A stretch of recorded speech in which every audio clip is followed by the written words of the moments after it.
And it's funny because I think more and more people aren't realizing that it's recorded so they can watch it at their leisure. But let's make sure it goes. I think YouTube's good. Come on, face of the book.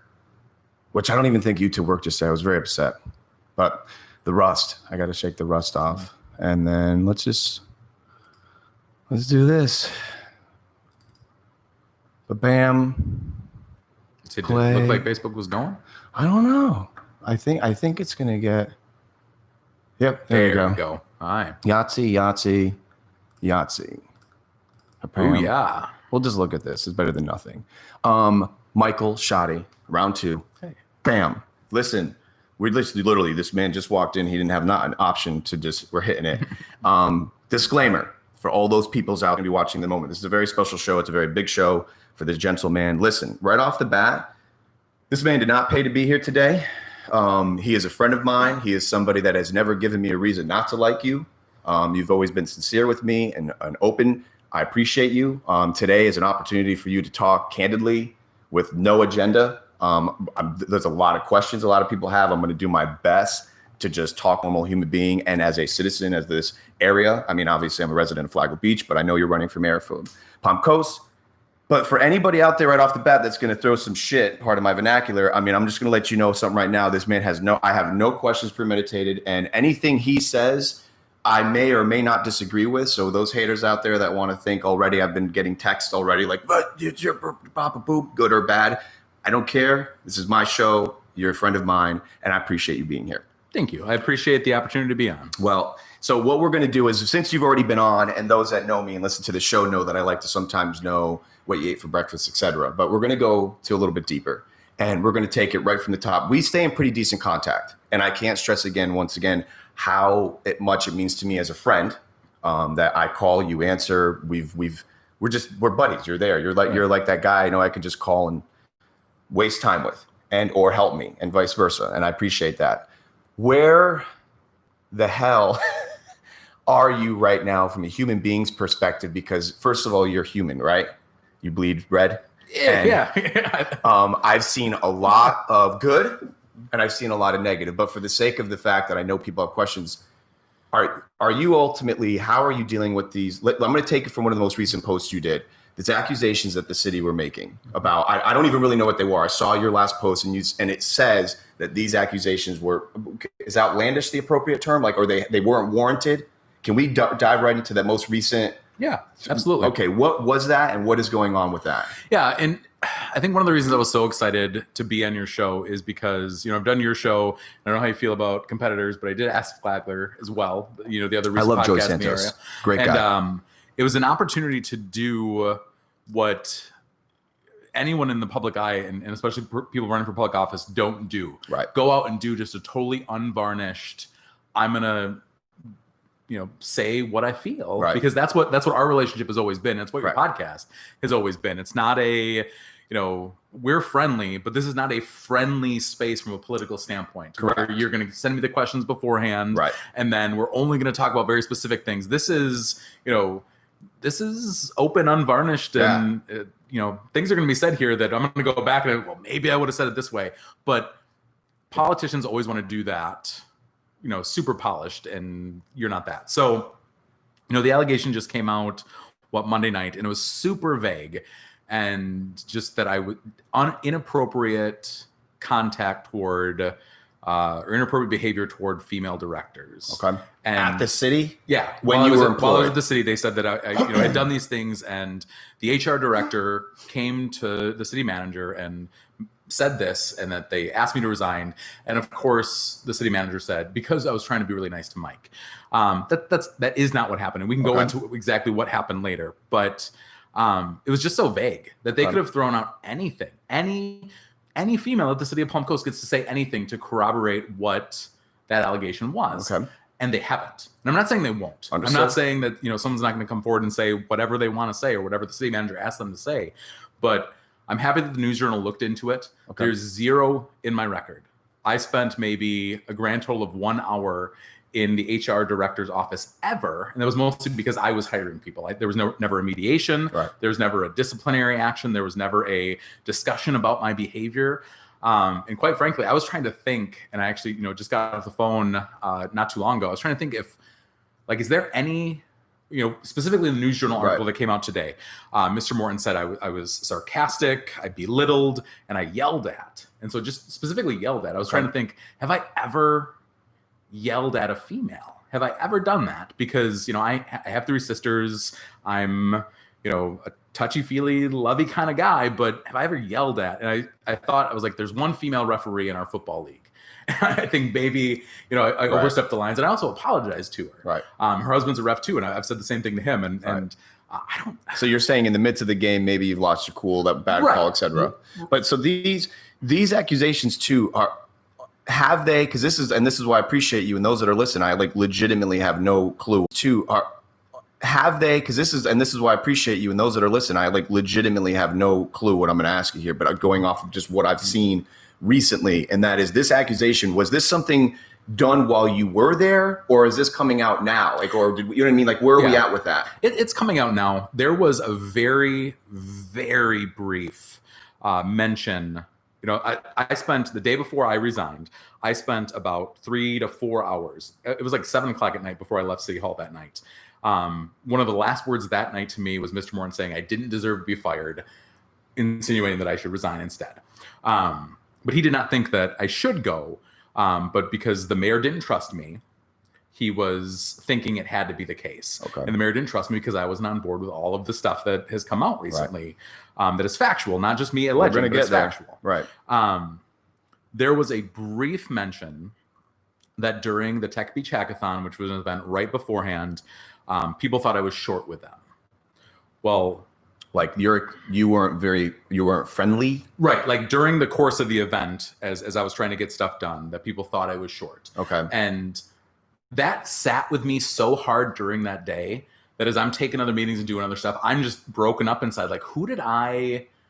I don't remember, but who? What could this possibly be? Right. And there was even, and I'm not going to name names. Right. I'm hoping they stand up and do the right thing. Anyways, but yeah, go ahead. Right. I went to a person's office and said, "Hey, is this real?" And they said, "Well, yeah, kind of, sort of. It's not as big of a deal as maybe they're making it seem." And I just profusely apologized and was like, "It was not intended. There were so many things going on. I did not mean to come across that way at all. And I'm really sorry that I did." And that person turned around and said, it's all right. And I, opened it up to her and said, I think he's going to ask me to resign. Oh, please don't resign. You're so awesome. And now to come out later and have this stuff be a big deal, when again, in the course of my conversation with Matt Morton, it was potential issues versus the mayor doesn't trust you. And what's so sad is that a lot of our conversation, and I'm not going to get into every little dot and tittle, but so much of our conversation, he was intimating to me that he didn't either, that he didn't trust the mayor either. Okay. And I literally was texting someone in your driveway. You came out to get me. And I just said, I have so little faith that some of these people inside City Hall are going to do the right thing. And I'm thankful. I am so thankful, because the Observer article was not Mike Schottey alleges FBI. It was current and former employees say that there are people standing up. And I've laughed, and it's not a great analogy because Spartacus dies at the end of the movie. Right. But I'm standing up and saying, this is a problem. And all of a sudden, lots of other people who could have stood up before are saying, thank you for standing up. I appreciate it. What can I do?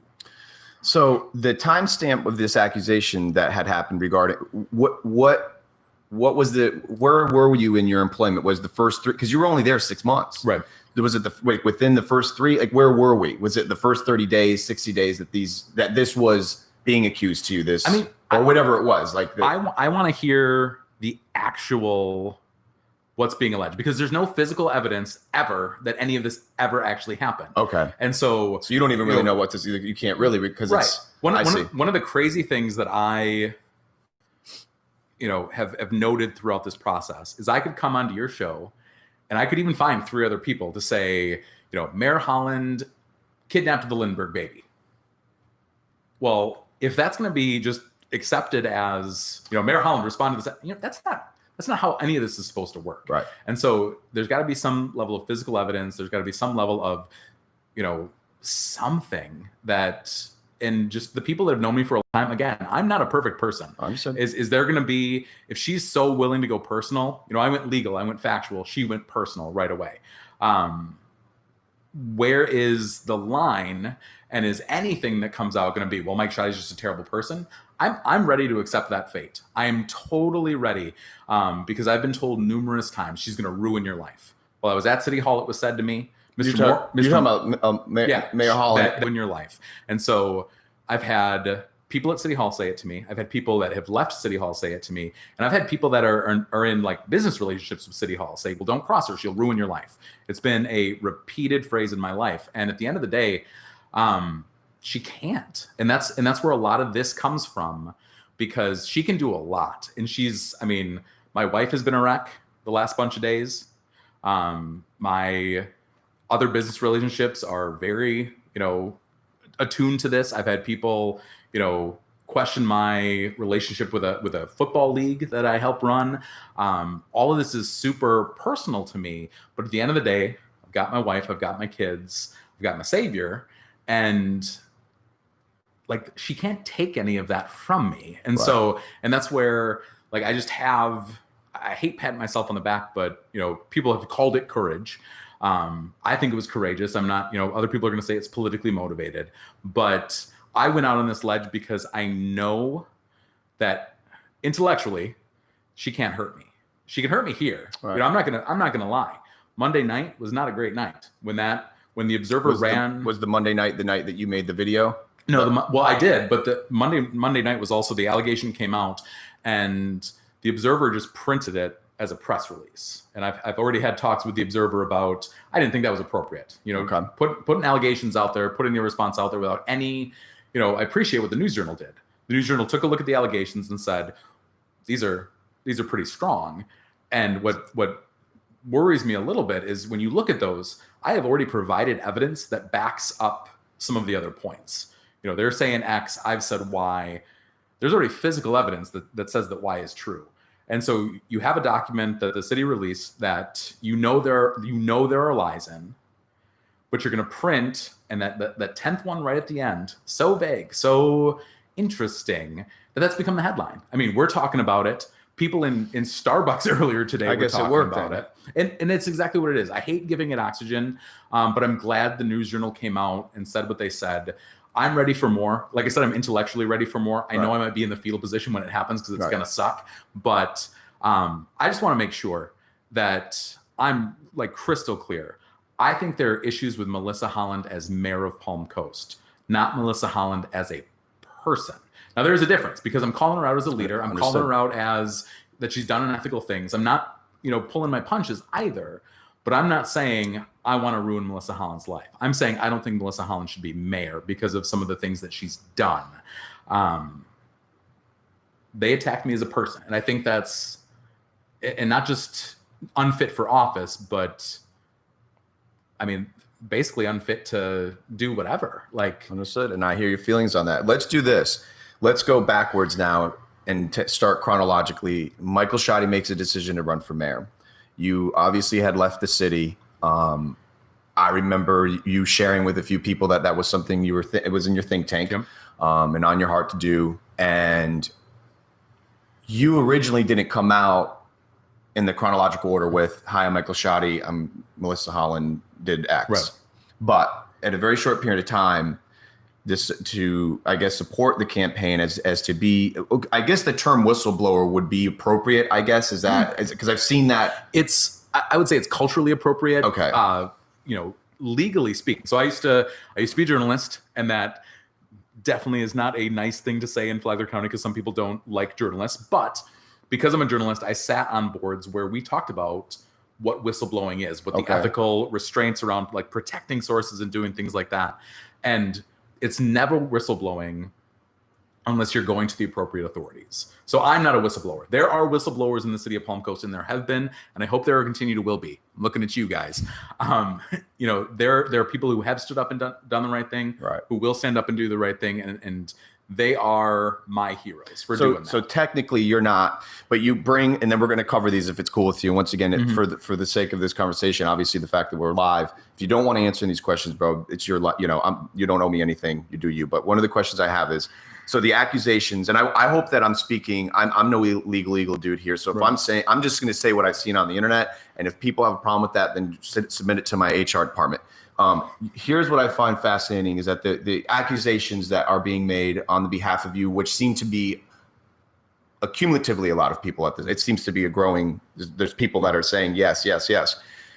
Melissa Holland, our mayor of Palm Coast, works at a company called Coastal Cloud. And they're not a small company. They're a huge institution based out of the hammock. They're global. And from the accusations that I've read, they are she was using her position of power. And once again, sorry for these civilian I don't know. She was using her position of power to basically get more business for Coastal Cloud, period, done. That's in a nutshell. That's kind of what, now you had brought that, you had a video that came out 3 days ago, 4 days, I forget what it was. Saturday morning. That was a big one. And this was a very big deal because those are the accusations that were had. Now, you had also, from my understanding as well, and from the literature that I've read on some of the syndications, I believe it was, I think it was the Observer for this particular one. It was a very lengthy article. And at the very end of it, which took forever to get to, I read this son of a gun from head to toe. And right at the end, it did support the fact that there are emails, I guess legally speaking, from what I understand in my non-educated way of how this world works, as when it comes to that legal stuff, she didn't do anything legally wrong. So they're saying that was the dispute and the rebuttal.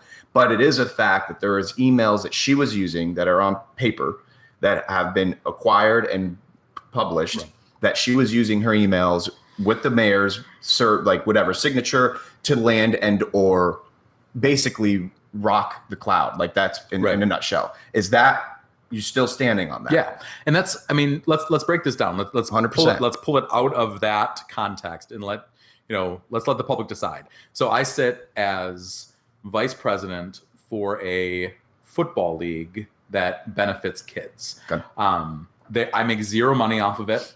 I've gotten some money here or there from its owner to do stuff from his painting business, but I've never taken $1 from the football league. It's all labor of love. Wanted to help the kids. I was coaching anyway, and we really wanted a better league. And I think everyone agrees the better league in Palm Coast happened, and we're doing great things in the community.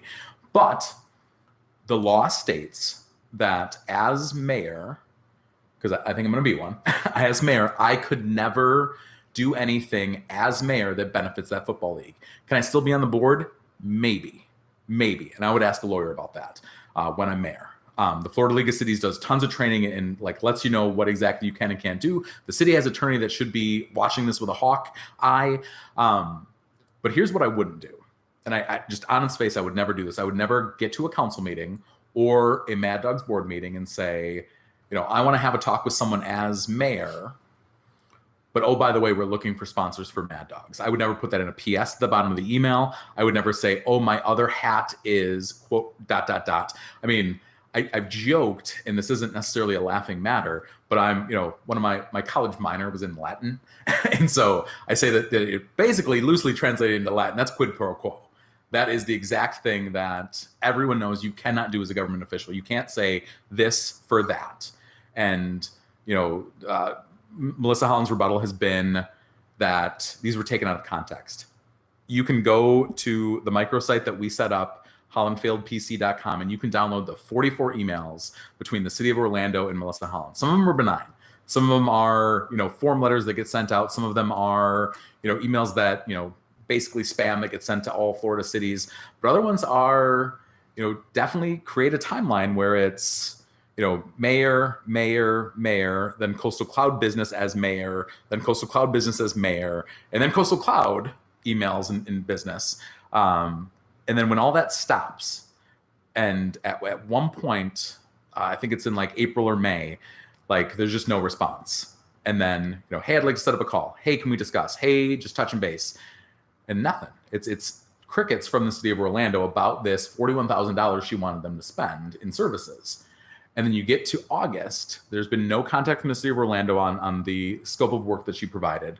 And then she's back on her mayoral email asking to set up a Coastal Cloud retreat in the city of Orlando. And I don't know whether or not that happened. I don't know if any actual exchange of money was funded, but I guarantee you, when I'm mayor, if I were to ever ask for donations as mayor for Mad Dogs, not only would I expect you and everyone else to call for my head and ask me to leave office, I would do it, because that is corruption 101. That's just on its face.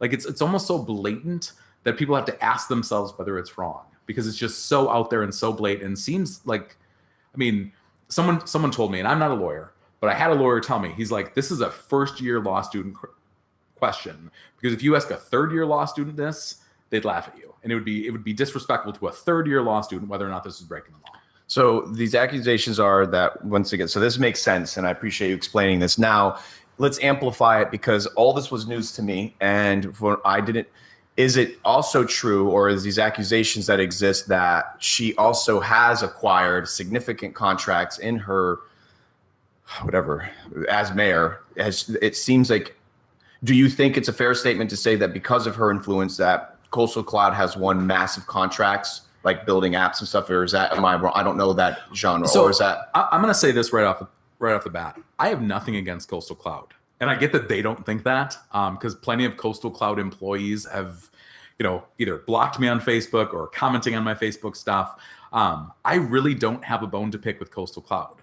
I would expect a private business to do whatever they could to get I used to work in an internet startup company, and that's what's crazy to me. Like, I worked in Silicon Valley. I worked for a company in Bleacher Report, or in San Francisco, called Bleacher Report. And when I started with them, I was like their 30th employee. They didn't pay me at first. I was a volunteer writer for them. And then they asked me to do a college internship for them and all of this stuff. And I left that company shortly after they sold for $170 million.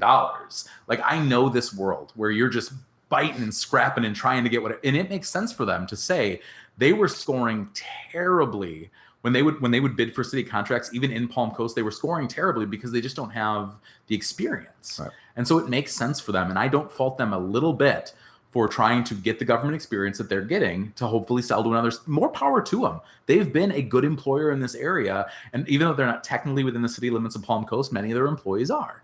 So the problem is not that Coastal Cloud exists, or even that they're working with the city of Palm Coast. The problem is the impropriety that, again, when the emails are thrown out there, it's not an allegation of impropriety. It's just impropriety that says what I believe is the connection between the two is so linked with an elected official that it's just not right. It's just not, because everyone wants to focus on the beginning. She recused herself from the vote. So she didn't actually, it was a 4-0 vote for this zero bid contract. And so did anything wrong happen that day? I don't know. I'm not the legal person. The city attorney says no, but it's the ongoing. It's the employees that are making $120,000, $150,000 at City Hall basically to work on Palm Coast Connect. It's the R&D that happens every time there's a natural. Now, time out. Was Palm Coast Connect built by Coastal Cloud? The initial app was built by Coastal Cloud, and there's still ongoing work being donated. But there's also people at City Hall that do work on the same app that also it benefits the city. But yes, it benefits the city. But if it even benefits the mayor's chances of selling this app to another city in any way, that's improper. There's numerous Florida and federal statutes that say nothing an elected official does as an elected official can give private gain to herself or anyone else, not a nonprofit, not an employer, not anybody else that she's got a personal connection to. So if there is work being done at City Hall today, which I would push all my chips into the table and says, yes, there is, that potentially makes it easier for Melissa Holland to sell a version of Palm Coast Connect to New Smyrna Beach. We'll call it New Smyrna Connect, or Smyrna Through, or whatever they want to call it. If that happens, that's a benefit to Melissa Holland. I don't know if she works on commission, but it makes her better at her job. And I would say even, some of this stuff is coming out because of a public records request. I did the public records request in March. I only got it on Thursday. So it's not like I've been sitting on these documents. I got it Thursday, did my video on Saturday.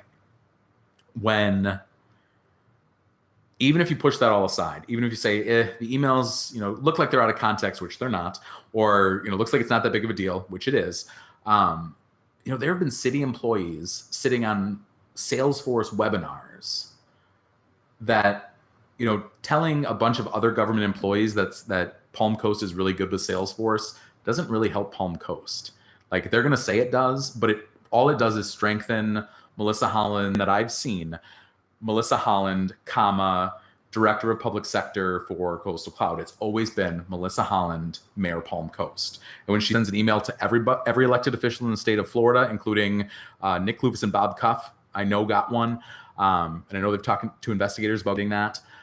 When those sort of things happen, I don't see how anyone can say she didn't personally benefit from that. And that's the statute. The statute is any personal benefit. So and like I said, I hope these people are enjoying this, because what I'm doing is just asking questions that are off the top of my head. I didn't read any questions that were just submitted. But here's something else. So let's just leave that at that and let people make up their own decision. And for the record, once again, if Melissa Holland, our mayor, listens to this, I have no opinion one way or the other. I'm hearing these facts, and I've been a citizen in this area since '86, so I'm interested to know. It seems like, from my outside in looking at this this exhibit, it seems like that wouldn't probably be the most ethical thing, whether it's legally wrong or not. I don't know. But here's this. Moving on with that, let's talk just quickly about it, because one of the things I see a lot of mud being thrown at you is accusations were made that they are being invested. This FBI thing, the fancy acronym of the Federal Bureau of Investigations, which they're probably going to delete now on the internet because I said that. But what is that true from where you are? Is that something that you stand on? Yeah, and for me, this is. For me, it's not the headline. The headline is the emails. The headline is look at the emails and decide for yourself whether or not you want an elected official who is clearly mixing personal and public business. Clearly.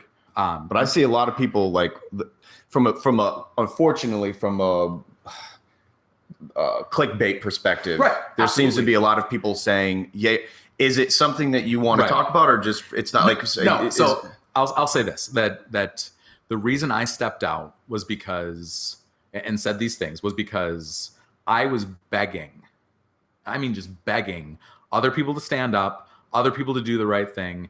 And even just talking to local media or talking to people inside City Hall, I would tell them, like, hey, I'm not going to throw it up on your screen, but I'll show you text messages where I said to city employees, hey, I think things are getting worse from my perspective, and I think it's time to either go to a lawyer, even if it's the city attorney, but probably your own lawyer, or go to investigators. And if you want the email address or the phone number of the guy from the FBI, I'll give it to you. So stop there. So once again, you're standing on, you have no, the FBI has investigated someone and or someone's at some point. That's no longer an allegation, because, again, the Palm Coast Observer had multiple former employees on the record. They named both me and Jim Landon, the former city manager, as saying, we talked to the FBI shortly after we left City Hall. Jim Landon was over a year ago. I was 2 days after I left City Hall it was either like the very end of January or early February that I talked to them. They knocked on my door. It wasn't, hey, can we set up a meeting? Hey, can you come down? It was middle of the day. I'm on the phone call with someone else. Knock, knock, knock, badge. And I told them, well, you have to wait. I'm going to finish my phone call because, I have to decide whether or not to let you in my house first, because, I know my rights. So these are big here because there's a lot of convoluted blah, blah, blah with that. But Here's what I read from the article that I read, and not to interrupt you, but within parallel what you're saying is that the whatever these legal peoples can do, they said that they either deny or what do they say? They don't either deny or. I had to be able to say this is not a rumor anymore. And if your line in the sand is I wasn't going to do anything that might cost me my job or do anything that might get an untoward look from Mayor Holland, or anything that might get an untoward look from anybody at City Hall, because it's all just rumors, I had to get out there and say it's not just a rumor. And immediately immediately other people were stepping up and going to the media and saying, yeah, it's not just a rumor. So let's time out on there, because this is what I also found fascinating. We'll never say names, but being here my entire life, I had heard, there's two things I'd like to cover with that.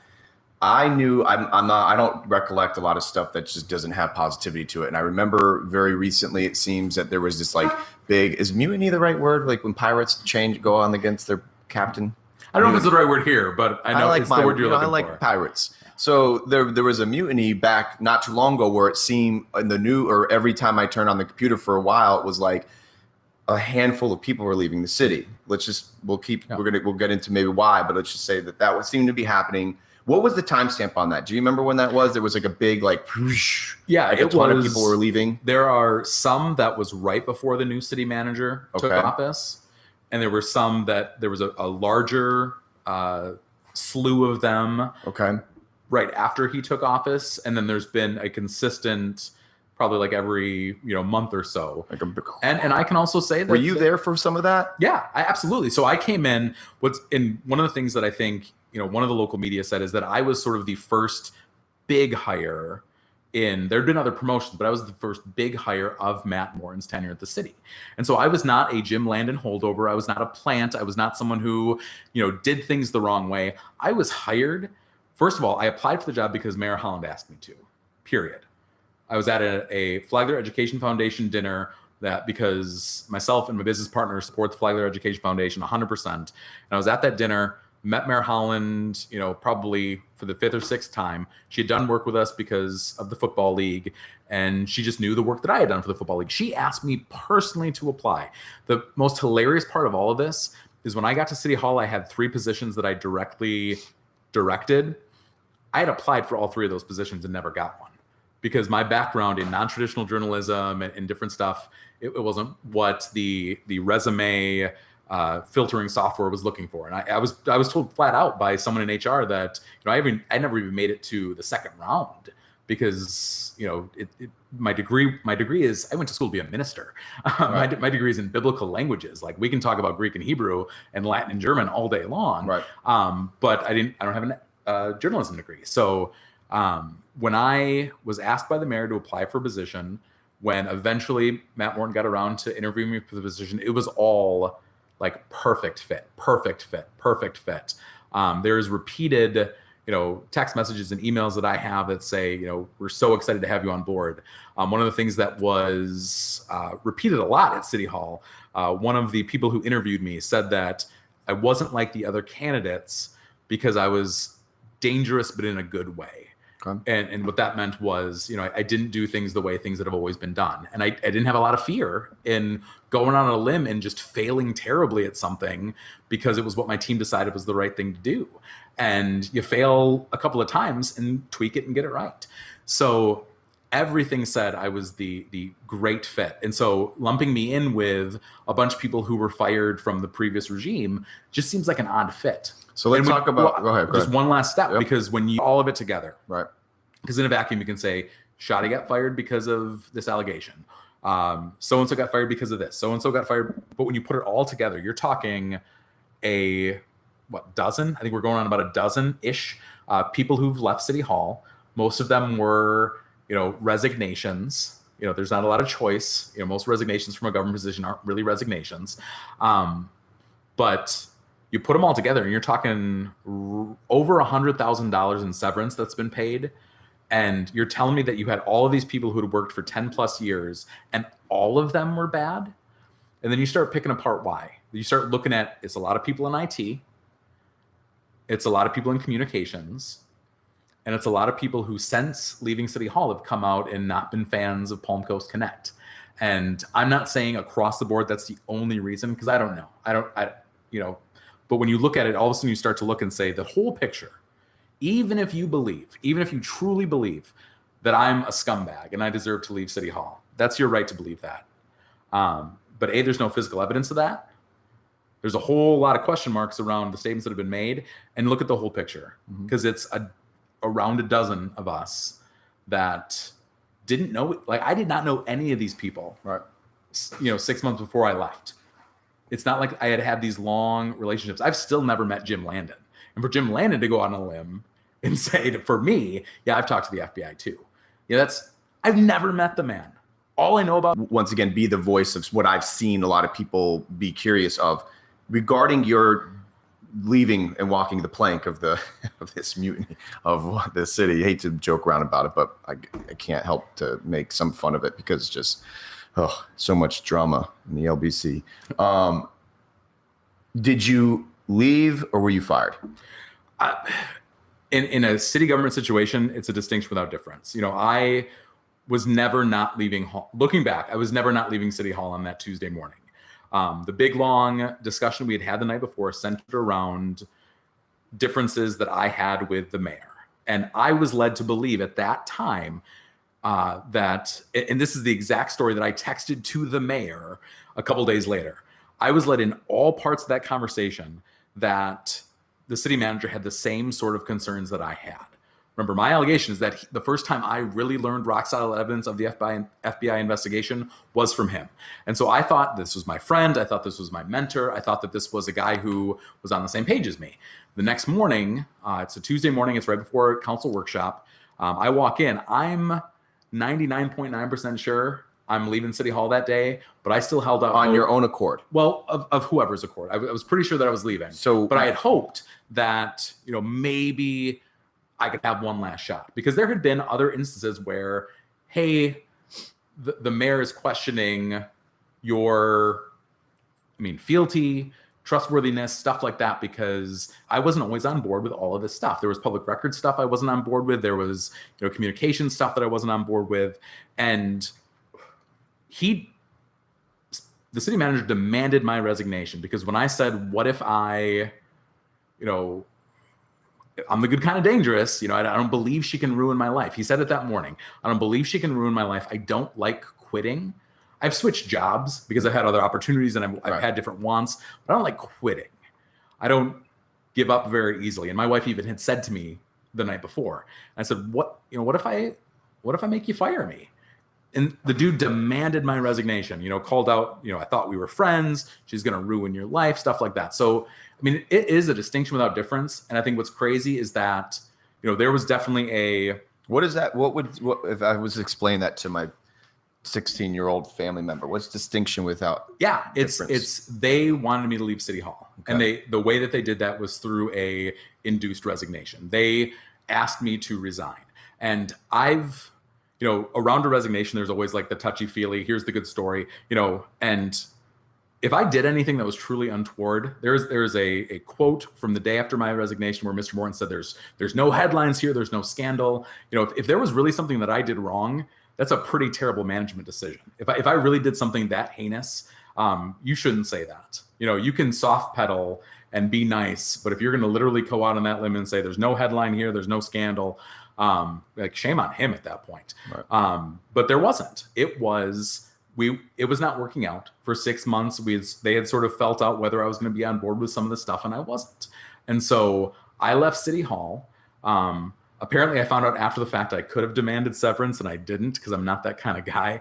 But at the end of the day, it was not my choice. I loved working there. I truly wanted to change the city, but it was the healthiest way for it to happen. And there were plenty of other employees, and again, I'm not going to name names, but just look over the last year of the employees that left City Hall, and I can guarantee you most of those were not voluntary resignations. Right. And they were all given non-disparagement clauses, which means that they can tell me that they support me, but they can't say it publicly. And most of them were given a lot of severance. And again, the city's paid out, it's like $130,000 in severance to these people that, first of all, that's a couple streetlights, I think. And I'd rather spend that on streetlights. But B, it's just a weird cultural thing. It's one thing for a new city manager to come in. The last city manager was there 10 years. You're going to need new blood. I 100% allow that. But so many of these are so questionable. The former HR director is suing the city of Palm Coast. That's also a news story coming out right now, that she's suing the city of Palm Coast for the same exact thing. Because there's question marks, because there's a signed resignation agreement, and the city said, no, we actually fired her, so we don't owe her severance. And was she there when you were there? She was. And she's actually, the city manager has said she came to him, and in the Facebook comment section, she said, that's not true. Okay. And I don't know what part of it she said isn't true or what part of it she meant isn't true, but here's Matt Morton's statement. That's not true.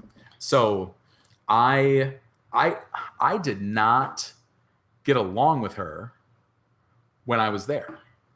But we have had the conversations since I left that most of what she didn't like about me and what I didn't like about her was other people feeding it. So just to wrap up that particular topic, you didn't walk in one day and they said, we're firing you because you had misconduct with a female. That did not happen. Okay, so that's that part, folks, because I can almost feel it. And I can feel the. And here's what I'll say.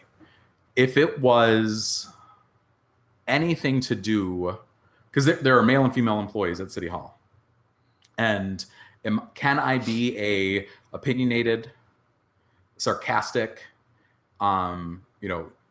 headstrong person? Absolutely. I came in at a mid-level, higher mid-level, like just under the director level position, or a couple rungs down. But I was immediately put onto the executive team, even though, I don't know if I should have been there.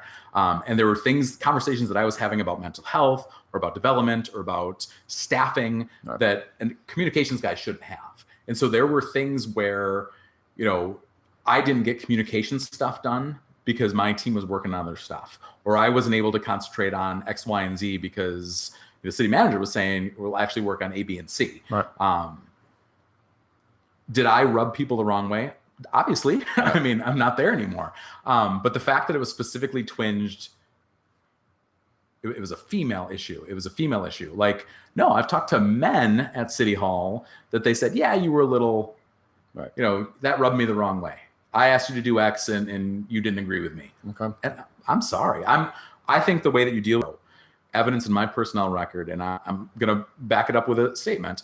I never met with HR about any of this. Okay. I never met about being sarcastic, being a bully, being anything. Right. And these were my friends. And some of them that, aren't stepping up today, I'm asking to step up and say that, when I was at City Hall, again, I wasn't perfect, but I'm also the guy who handed out thank you notes for stuff. I'm the guy who brought baked goods into the office. I'm the guy who went out on a limb and tried to do more than I was supposed to just to help people out. I tried to build bridges. I've worked in so many different workplaces with men and women, and I'm not going to say, it's not even a defensible fact that no one has ever had a problem with me. That's silly. I know that there are football parents that don't see eye to eye with me. I know that there are football coaches that don't see eye to eye with me. I know that there are former coworkers that don't see eye to eye to me. But the idea that this is blanket statement, who Mike Schottey is, that's just laughable. Because there's also plenty of the other way that say... Today, text me, and names are irrelevant, but I'll tell you, they were wondering, do you like this guy? And I've had that asked to me a lot, even when I originally had you on. And whatever you're doing out there, you seem to, you're an easy, I don't want to say an easy target, but I'm sure it probably happens to me too. I'm just not running for anything and I don't care. And if you want to say that I smell or my show sucks, I really don't care because I don't need you anyways. But in your case, I know that you kind of need the support of your opinion is going to weigh a lot heavier, out there because, but my point is this, for all those that have asked me, just for the record, I like you.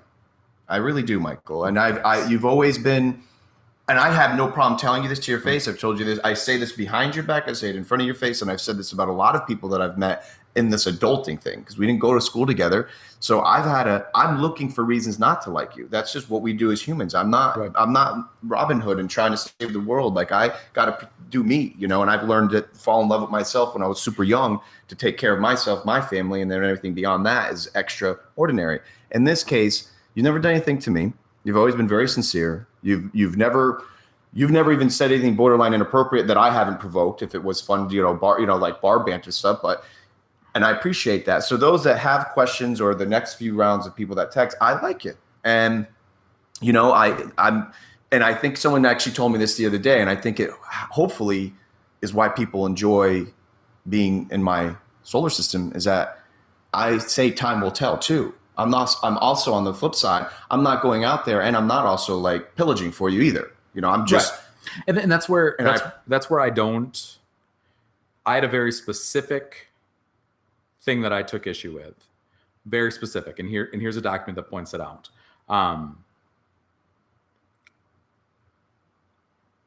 this allegation is about me as a person, not Michael Schottey did this very specific thing, and here's why we fired him. And like you didn't submit the paperwork on time, and we lost a bid to redo our roads, etc. Or even, I was a communications officer and I sucked at Facebook, or I was a communications officer and my, communications plan see what you're sucked. saying. All of that could have been an easy out for them. Like, I sucked at my job. Right. But this is, he's a terrible person. And the only corroboration they need is for someone else to come out and say, I think he sucks as a person too.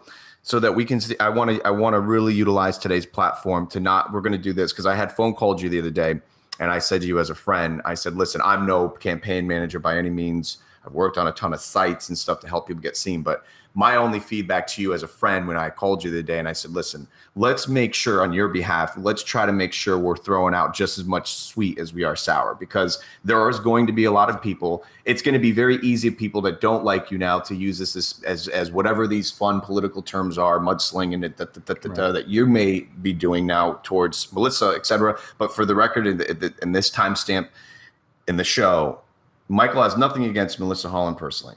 This is you don't like the way that she has ran her position of power to utilize and bring in incremental revenue streams, et cetera. So let's leave it at that. Also, you are stating that you also were not fired on the accord of because of anything that was what these accusations are. But you do say here, because there's been a lot of questions about would he leave? You said very here, pretty black and white. You were asked, you're pretty much going to get fired. They gave you an opportunity to resign, et cetera. So it looks fancier on paper, bada bing. Now, let's do this. I want to make pretend things are peaches and cream, and none of that even exists. And here comes Michael Schottey, and you're going to be moving in as mayor. Let's talk about some topics that I know people have asked you whether or not the poop show is going on. Let's just act as if. One of the first things, if you don't mind me asking, because I've seen this happen a lot online, and I want to ask for them, not that they've asked me to, and if you don't want to answer, I don't care. Do you want to say what political party you're with? Because I don't care personally. Well, I've never wanted to hide it. Okay. But so it's a nonpartisan race. Every city, school board position in city or school board in the city of Palm Coast. So mayor, the 4 council members, and the school board. Those are nonpartisan offices. And it's actually against the law, I believe, from my counseling, that if I come on here and say, I'm so-and-so running as the X candidate for this office, that actually disqualifies me. Okay. So my standard answer has been, this is a nonpartisan office. And this is really, sorry, not to interrupt you. I don't even know what that show you how uneducated I am when it comes to what does that even mean in English? It just means that there's not it's not like the House of Representatives. There's no donkey or elephant. Correct. The office is not supposed to be a political party related office. Okay. Like, you can't say, Melissa Holland is a registered Republican. She was a registered Democrat for her almost an entire life, right up until she ran for mayor and switched to Republican. But you cannot say that we have a Republican mayor. We have a mayor who happens to be a registered Republican. Okay. I don't know this. That's like legal and so stuff. I am a registered Democrat. I've been in the state I lived in before this. You didn't register as a party. You just voted however you wanted. It was an open primary system, I believe. But when I got here, they asked what party I am, because there's closed primaries and you can't vote in primary X if you're Y. Right. So if you sign up as non-party affiliated or you're an independent, you can't vote in the Democratic or the Republican primary. So I'm a registered Democrat as a voter, but I'm not running for office as a Democrat.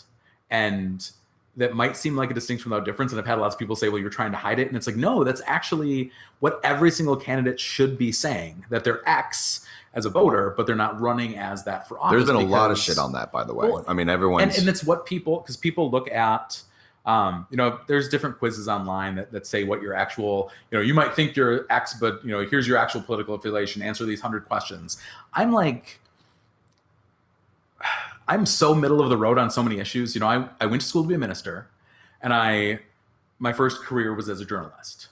So I spent, roughly 10 years on the radio and covering the NFL in print and web and on TV. So I'm usually in my social circles around church or my school friends, the most liberal person they know, because they're all very, very conservative. But in journalist circles, I'm like the most conservative person they know, because typically journalists are more liberal. Right. Again, not across the board, but generally speaking, that's always been the case for me. And so it's funny to hear, I would never vote for I even hear, I really like all your ideas, but I would never vote for you. Because you're on paper a Democrat. Yeah. Or, I always vote for X. Well, you're saying you're unhappy with what we currently have, but you're going to do the same thing you did last time. I've never, and I can guarantee this, I've never, but with the big races and the local races, I've always done my homework and said, I think this is, and last time around, I probably voted for more Republicans in Flagler County because there were just more Republican candidates. So for me, it's strange to me to have this be such a big issue because I'm running against an incumbent that switched parties. And I was asked to switch parties. I've been asked to run for county commission in the past, and I was asked to run for a council seat. But everyone always said, we'll run your campaign or we'll support you if you switch parties. And I'm not going to do that. It's not, to me, it's not that big of a deal, but the doing it is a deal. One party or the other, I don't think the people on the national level could even point out Palm Coast on a map. And that's on both sides. And so I care about what's going on here at Palm Coast. I'm never going to say I'm never going to run for a political office. I'm never going to run for a higher office after my 8 years as mayor. But at the end of the day, I care about what's going on in this community, in this county. And those are issues that I think transcend political party. And in 20 years, I don't think either political party has really gotten right because we're a great city, but there are so many things that for 20 years people have been begging for and we still don't have. Well, that's what we're going to do moving into this now so this is good. I feel like it's almost like I planned this. Little Bob Seger action, we're turning the page. Here we go.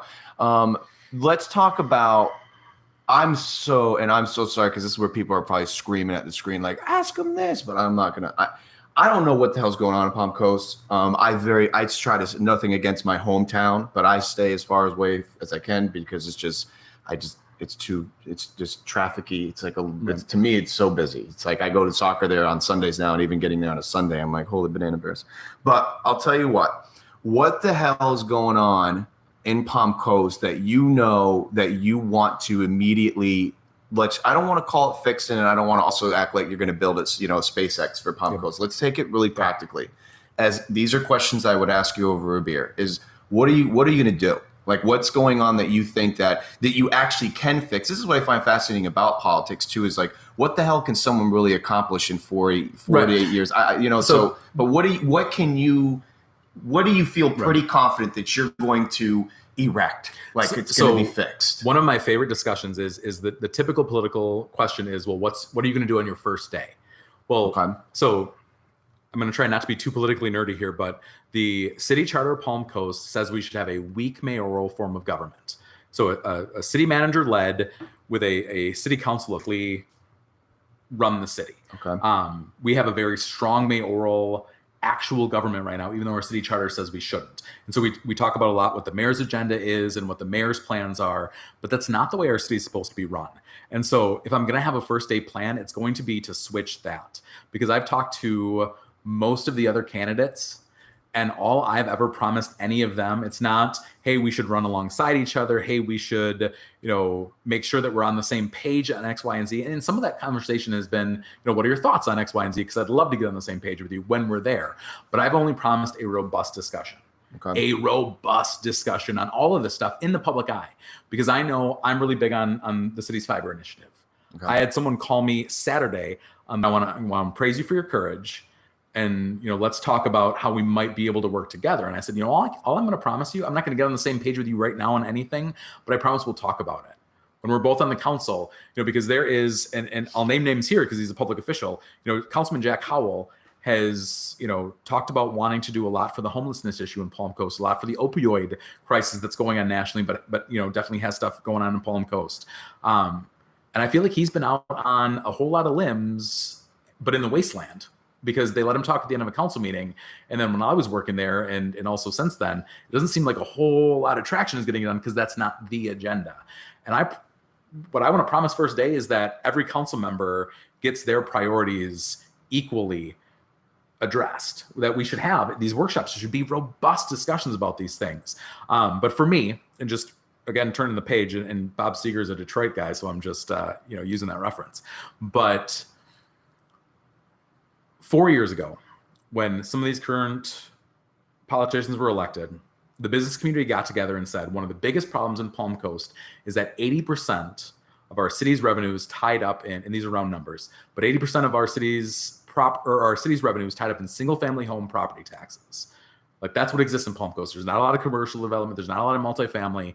And you can't have a healthy city with a healthy economy, that so much of their budget is wrapped up in single-family home property taxes. A healthy number is closer to 60. Taking a class at Harvard about building good cities.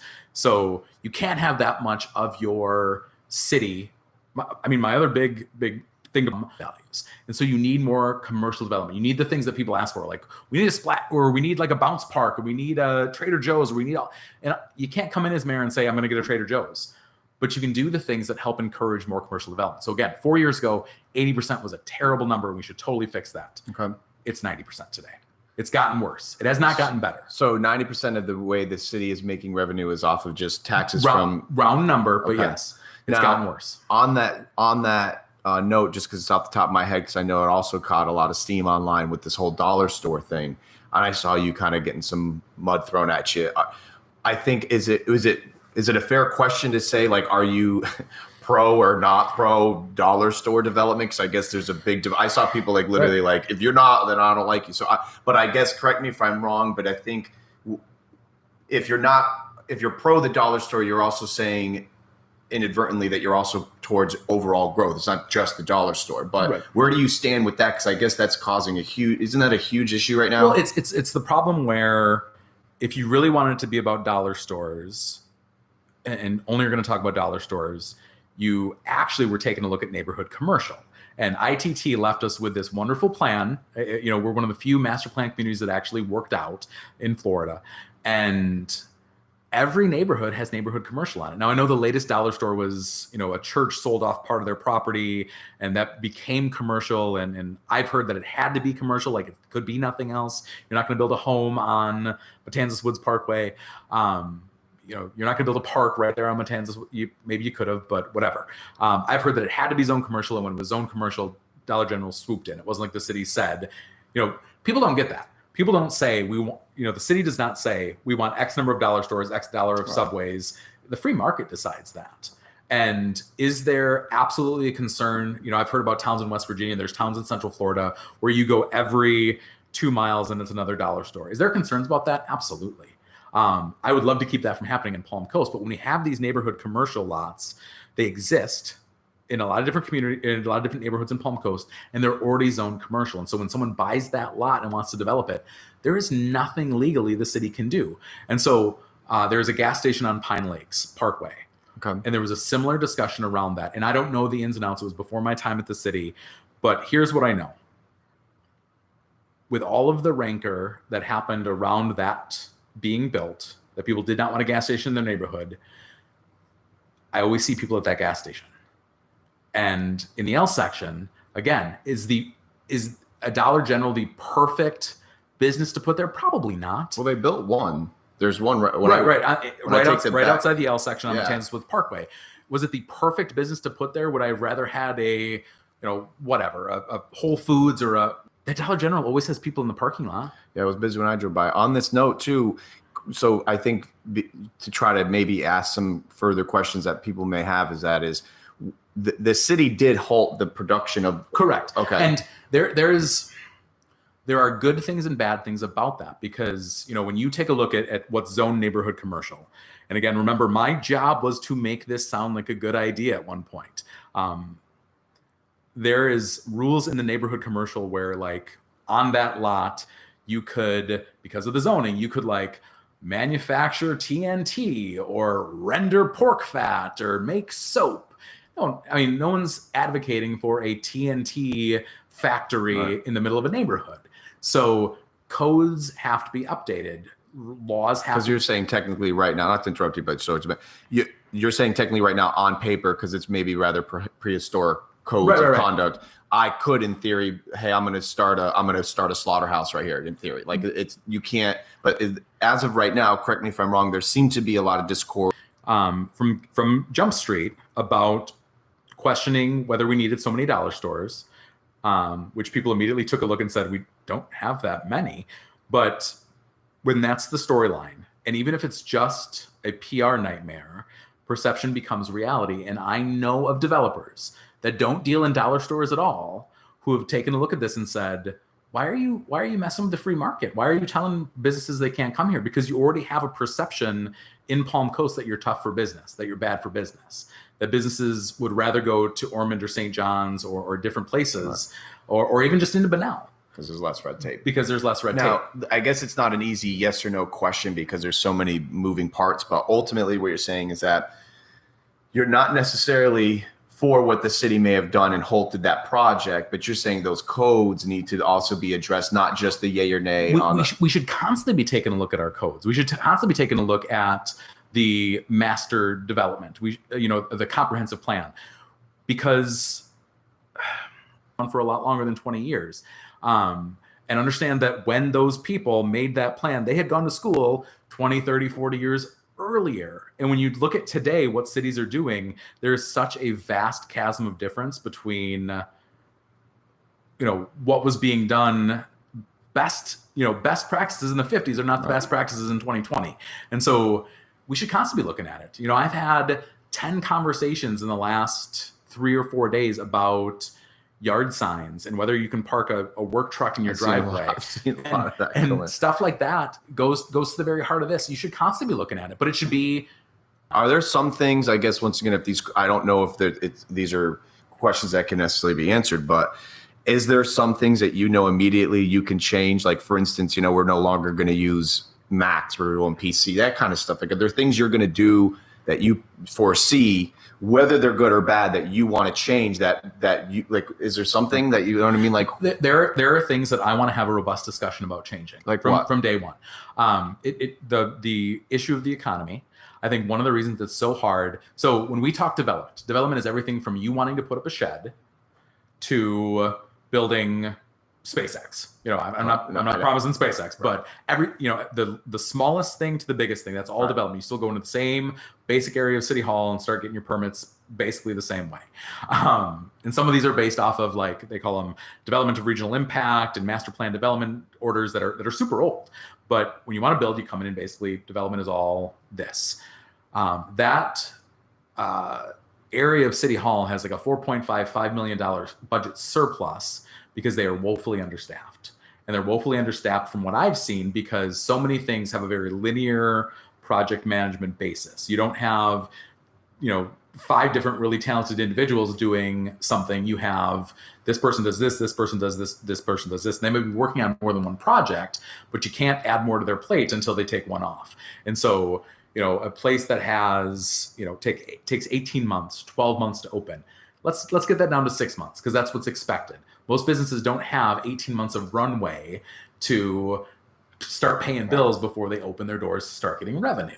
And so you have businesses that do not want to open in Palm Coast because they've had those experiences. There's one that, I've told the story, but I've also heard the story from multiple people that had not heard it from me. The city was still giving them a runaround about things they could do before they opened up. You can't do that. When a building permit is in hand, that's basically already the rubber stamp that says you're so. I don't think the bad for business stigma is nearly as true as it was 4 or 5 years ago, but it's not gotten good enough to where people aren't saying it. And I've had the talk with local builders, local developers, local real estate people, local business owners. I sat in a business workshop, like a networking group yesterday morning, and everyone said, yeah, the city doesn't do anything to support local businesses. They've closed the Business Assistance Center. Chamber. The chamber is in a city operation, but I don't think they supported it well enough as they could. And they actually moved before the chamber closed. They pulled SCORE, which is retired executives who do counseling sessions. When the city closed the Business Assistance Center, they brought SCORE over from the chamber to City Hall. Well, you moved it less than a mile. You didn't add anything. You didn't replace anything. You just moved them. And that doesn't support local businesses as much as they need support. And so when we talk about commercial development, when we talk about jobs in Palm Coast, which are so important, you can't do that without supporting the local businesses that are already here. And with coronavirus, so many people are talking about these PPP loans. Well, you have to call your accountant. You can't call City Hall. There are other cities. I read a story about Indianapolis. Not only was Indianapolis having workshops for people to come in and learn how to fill these out, so because there's a way that the loan basically becomes a grant for some of these small business owners. Not only were they holding those workshops, but the city of Indianapolis, I believe, if I read it correctly, was matching some of those funds from their own. And I look at all the really cool things that cities are doing. We'll go back to fiber for a second. There are cities that put in their fiber. Every streetlight becomes a Wi-Fi router. They do really cool stuff with traffic planning and really cool stuff with placemaking, really cool stuff because you have this fiber initiatives. We can't even get streetlights. I saw someone an incumbent answer a question about streetlights. Well, we have a plan. Yep, but how many actual streetlights have got? You have your plan, great. I've got a plan too, but let's start actually putting them in and getting them put in. And for stuff like that to, be seeing other cities support businesses over and above, especially during COVID-19, we're not doing enough. And a social, trust me, I used to run their social. A social campaign is not enough. When I go talk to, I'm not going to drop names, but when I go talk to business owners who say they don't feel supported, the Facebook post isn't enough. It's just not, because in many ways, the 30 people who like the business X, restaurant X Facebook post on the city's page, they're already going to that business anyway. So let's do more. And those are the conversations that we need to have. And I'm not going to say we're going to do X, because that's not my place. That's not the mayor's place to say we're going to do X. So let's recap on what we sat so far. So some of the things you're going to start initially, first week or so you're in, you're going to start making it equal voices. Right. And no one ever from that council should be directing city staff. Okay. I'm not. And one of the interesting things is people know mayors from where they come from. And the idea of a mayor is someone with a lot more power than what the Palm Coast City Charter says. And it's even more interesting because during this quarantine, we've been watching different mayors on TV all say what they're going to do and that they're directing this. And the city of Palm Coast cannot do that. The city of Palm Coast has incrementally more powers during an emergency situation, like a hurricane or like COVID-19. But even then, Jonathan Lord, who's the county's emergency manager, arguably is a more important person right now than any elected official. That's the way it's supposed to be. That's the way our city charter and even our county says it's supposed to be. Jerry Cameron and Matt Morton are supposed to be the ones running things in Palm Coast. And quite frankly, I'm saying that if you watch a city council meeting, if you read the backup, if you follow things along, that's not the case. So you want to make sure that the people that are there that have earned their right to be there in that seat, that are probably ways, et cetera, once it's been, but after these discussions are being held, and it should be technically from this people who put them in office, right? Them, and then executed. And you're this overseer, and right? That's what it does. It puts the power back in the hands of the people. I think every single candidate for mayor has mentioned town halls, because we've been seeing the virtual town halls that have happened in the city of Palm Coast. I actually had a super robust and planned out town hall plan right before I left City Hall. And so it wouldn't surprise me if that got rolled out eventually when all this is said and done. But every single mayoral and most city council candidates have said, we want to do more town halls. We want to talk directly to citizens. Awesome. I'm right on board. That's the way it should be. And you should be not only having those as a group repeatedly, but you should also be having those in your districts. Because remember, each city council member has a specific area of town that they're supposed to represent. And while, demographic wise, most of Palm Coast is basically homogenous. I mean, you can definitely tell differences between different communities, different areas of town, but it's not wide swings. It's not like,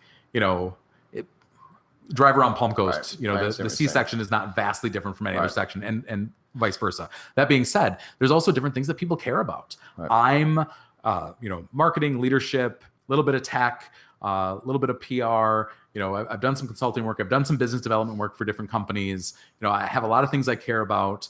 But someone like, I'll use Cornelia Manfrey as an example.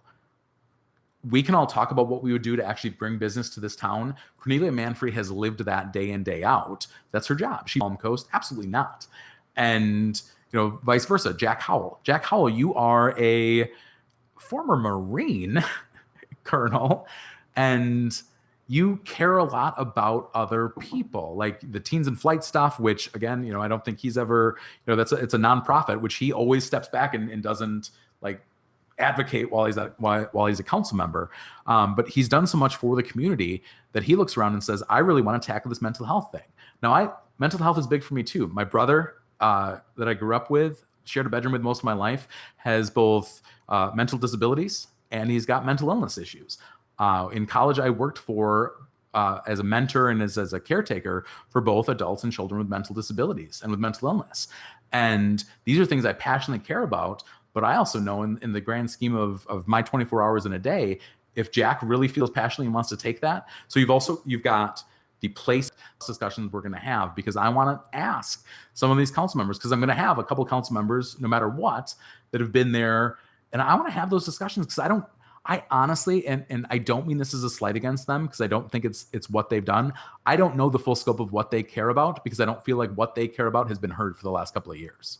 That's I like this, because it's making sense to me, and I hope it's making sense to those that are listening. And I'm sure there's a lot more questions, but we're also pro development, but you're about getting these codes, whether they're sheds in the back of your yards or building a SpaceX. These things need to be reevaluated, reconstructed to fit a newer demographic of where we are. And codes across the board, whether it's, that you have to run 1,000 miles of red tape to put a shed up, or to take a tree that's about to fall on your house down, because they say you should have 3 trees in your front yard. Not to interrupt you, but are there like 5-10 things that people in the city, like, in Palm Coast, that are really sick and like, I can't put I can't park my work truck. I can't park my work truck, my boat, or my RV. Are those things that you can talk about now that you would or can change? So what I think is that when our codes were put into place for the Palm Coast Service District, it was in the middle of a marketing campaign to come live in this very clean, pristine town. And they made sense then. Right. But now a bunch of work people live here. Right. A bunch of people that retired to that community came here and started businesses. Right. And said, well, why should my neighbor, like if your neighbor owns his own business and pulls in like $45 million a year because he's a contractor, and you're telling me that it somehow hurts you that he parks his contractor truck in his driveway, or your neighbor owns $1 million boat or a $700,000 RV, I don't think anyone's looking at your 2 houses and says, well, that next door neighbor must be a schmuck because that boat's in his neighbor's driveway. I'd love to see a data point that says that's going to drop your property values. Now, so you're for that? Correct. You can park your work truck. You can park your work van. It's not appropriate. Right. I've talked to people that parked their work trailer in their driveway for 30 minutes and still got a fine. It was there for 30 minutes. They went to pick their kids up from school, came back, 30 minutes later, they've got. So this is an easy one. These are easier to answer. It's easy to have a conversation about it. It's not easy for me to go in and say, we have to fix it today. Are these things, let's just say, I don't want to use the word fixable, but are these things changeable within what is it, 4 years? Your 4 years. Can you do these things in 4 years? It's not one person coming in and saying, do it now. Okay. It's one person coming in and say, let's have this discussion. Let's get the process rolling. If you all agree, and start doing these reviews. And then we have a really robust discussion about what, we're at point A, we want to get to point B, and we all know that you never actually get to point B. Politically, that's never how the sausage is made. It shouldn't. Right. Government is supposed to be somewhat inefficient, because what's really efficient? Really efficient. Monarchy is really efficient. Like a king or queen gets stuff done because they have a military that helps them get stuff done. I don't want to be efficient. I want to be collaborative. I want to make sure when we're going from point A to point B, we don't run over everybody on the way. So you end up somewhere in the middle. Right. I just got a recommendation or a letter of support. I want to say recommendation. I am being supported by the Flagler County Association of Realtors. They've endorsed me. Oh, I saw that. One of the things, they didn't even ask me, but one of the things I told them in my closing comments was, there's some really strict rules around open house signs in the city of Palm Coast, that you can't put signs out if you're having an open house. And I just think that's silly. I think it's the same thing as a work truck in your driveway. Why are you embarrassed? There are like 1,200 some realtors. A massive piece of the Palm Coast economy is real estate. Right. And you're telling these real estate agents they can't do business. Right. Not the way that every data point they have says you need to do business. Because if you put an open house sign out that says, go down here, there's a nice house, and you drive by and it's a nice house, you stop. People stop. Right. And that's you're taking a revenue stream away from everything built everywhere. That's not true. Right. I think the character of a community. No, you said not to judge, but you said that you're pro development, but you also know that these codes are a little wacky doodle, right? And this is not just, you're not being super liberal with I am pro responsible development, right, that maintains the character of our communities and protects our environment. That is the. And I think that's being clear. I'm picking that up. And so back to the open house signs. I'm not saying I want 10,000 open house signs out in our community that get left up long after the house is sold. Right. All of this has to be, again, from point A to point B. I can say that I'm for open house signs, but not the extreme craziness that could happen if there was no regulation whatsoever. Same thing with development. Consider Netflix. When we were young, we knew Lifestyles of the Rich and the Famous by Robin Leach. That was the show that was always on like right after cartoons. So we grew up seeing these mansions, these gigantic houses, these gigantic yachts. Now you go on Netflix and it's Small House Revolution, all this stuff. And I am not saying let's build a billion tiny houses. But what I'm saying is the free market is saying there are some people, not everybody, but some people who don't want a 2,500 square foot house and a quarter acre lot with a 2-car garage. I moved out of one of those houses because it was too big and I didn't like mowing my own lawn. And I was spending too much time worried about my lawn being too long or the third bedroom that we never used and ended up being just full of garbage most of the time. And we just, it had to have our house we didn't really use. And so we moved to a condo. And it fits our lifestyle. We've got the intercoastal right out of our backyard. We've got a pool. We've got a fitness center. We've got neighbors that we have a better relationship with most of our condo neighbors because we see them more often because we're walking the dog and doing stuff like that. There's for a diversity in housing types. And the market right now says that let's not throw a billion houses that are super cheap in, but the market does say, hey, when we're building all these typical Palm Coast houses, let's also build something for these other people. An older retiree who doesn't want to do lawn care or who doesn't want to do house maintenance. They want a high quality house that's maybe just a little bit smaller. And is the free market saying that? I think it is. And I think we should at least consider that without going to the extremes, without saying one candidate is saying zero development. And to be really clear, when you say zero development, you're talking zero commercial development, which is going to bankrupt this city. And you're also saying, when you say zero development, you're saying you don't get to put up a fence. Really, I mean, you might not be meaning that, and I'm taking it to my own extreme, but that's why you don't say zero development and you don't say unchecked crazy development, because right now I can think of a couple of different development projects that I would immediately have to recuse myself from because I worked at the city when those were coming to bear. But when I look at either of those, I see a middle ground that should at least be discussed. Because saying zero seems like an extreme to me, and saying unchecked, uncontrolled developer gets to do whatever he wants seems really crazy to me too. And so somewhere in the middle, we meet and we work together and we say, with a robust discussion that should probably be led by the council member in those areas, and eventually also has to comply with the law, because there are some things that I think that the city over the years would really love to do, but legally there's a certain thing to be said about property rights. And anytime we talk about rights, my rights end, the old quote is, my right to swing my fist ends at your nose. And so these should be robust discussions about where my rights infringe upon yours to just live a peaceful and quiet life. So I see what looks like an empty lot over there. Mm-hmm. If I want to build, a Disney ride, you might not like that. You like your quiet little lifestyle, and to have, the Tower of Terror outside your front yard with people screaming all day long probably doesn't sound enjoyable. So when we say unchecked growth, that's what we mean. We can't just allow anything. Right. But if that currently says it has to be a home exactly like this one, and someone comes in and says, I want to build, whatever. I'm getting what you're saying. Let me ask you this though: is there also there's room for discussion? 100%. Are there things that stand out right now that are, whether wrong or right, that are very clear, definitive, that, you're a Gatorade guy, not a Powerade guy? Is there things that Holland Mayor stands for right now? Are things just, because that's the only thing I can say this out of love, but I hate all this shit, man. The political scene is it's just always so much bullshit. I like you as a friend and I hope that you get what you want, but this whole, I tell people that contact me to run for any office. I'm like, you're an idiot.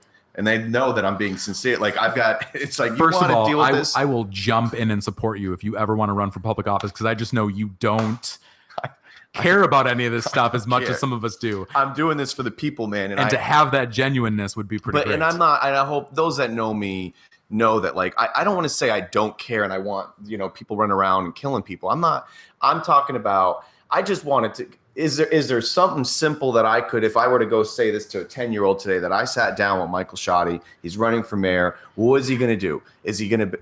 Is there things that, like I said, we can't break it down that easily? I know there's a big scheme of things, not scheme, but there's a big plan that you have. But once again, like the Powerade Gatorade effect, is there some things that the current mayor and the people that are running stand on that you can easily say, look, I'm not for that, or I am for that, or is it that easy? I think it's difficult because if you're going to run well,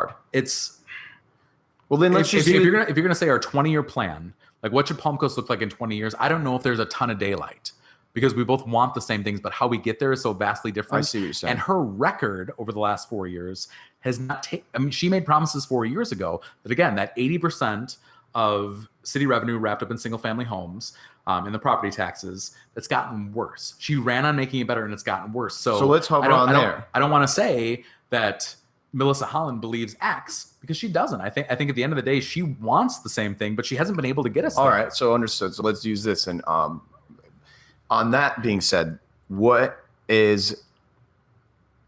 so for instance, you're saying that she should have, or someone in that position right now should have, that diversification of income from the city. It shouldn't be that much of a high, right? Okay, so that's something that you're going to do. We know that. We've talked about that. Are there some other things, once again, whether she's for it or not doing a good job or doing a good job, where are you at with, there's got to be some things, you got to give me something here. Right. I think there's within City Hall, there's a very city-centric view of everything they do. And I am a firm believer in the Harry Truman quote that you can do amazing things when you don't care who gets the credit. And I sat in on a lot of meetings with, that involved county or involved chamber or involved different entities, that things broke down because too many people cared who gets the credit. And now think about just the Flagler County Palm Coast landscape right now. You lost your chamber. You lost the head of county economic development, who immediately got snapped up by Volusia. If she was so terrible, and I'm not going to defend her because I didn't know her or work with her that often, but she got immediately snapped up by Volusia. Like, she didn't even hit the ground. It was just like, whoosh. And then the city were funded by the council. They're supposed to be doing economic development. There's no one to point to at that level that says you're doing this for the city. I think that should change. I want to have that robust discussion, but a lot of those things along the way, if you have a robust economic development at the county and you have a robust chamber and you have a robust city, that's obviously the ideal, because then businesses are flocking in. A realtor doesn't have to do or a developer doesn't have to do the reach out to say, hey, such and such, you really want to, there are these things called like site selection meetings where, a business might say, we want to bring in 3 cities and talk to them about what their city has to offer. We're not doing those as a city right now, not in any way, shape, or form that's meaningful. And so when you start doing those things, if all 3 entities, and I don't know what the chamber's future holds because it's not really a city thing, it's a independent thing, that's ideal. But to get there, I think we can start collaborating, because if you have city, county, and hopefully a chamber or a tourism board, or even Flagler Beach or Bunnell, or if you have 4 different, 5 different, 7 different entities all working on the same track, working on the same stuff, you're not succeeding as a community. And I think, based on all the conversations I've had and what I saw when I was there, if you start working together on some of that stuff and say, hey, right now we're really strapped. We can't write these 5 grant proposals for the opportunity. We got like $7 million in grants to build a business incubator in their opportunity zone. Why not us? Why not us? Different stuff like, well, the city of Palm Coast has its own fiber utility, and with a very simple interlocal agreement, run fiber out to West Bunnell. And it doesn't cost the city a ton of money. Running the cable is something, but once it's out there, it's a revenue neutral thing.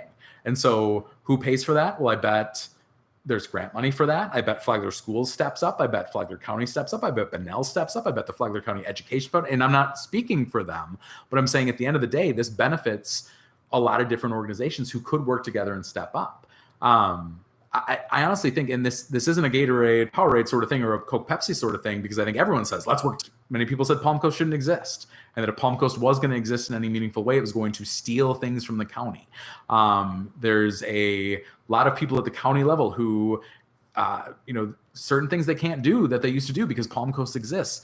And let's start breaking those down, because I don't care if the county wants credit. I don't care if a new chamber wants credit for something. Let's just do it because it's good for people.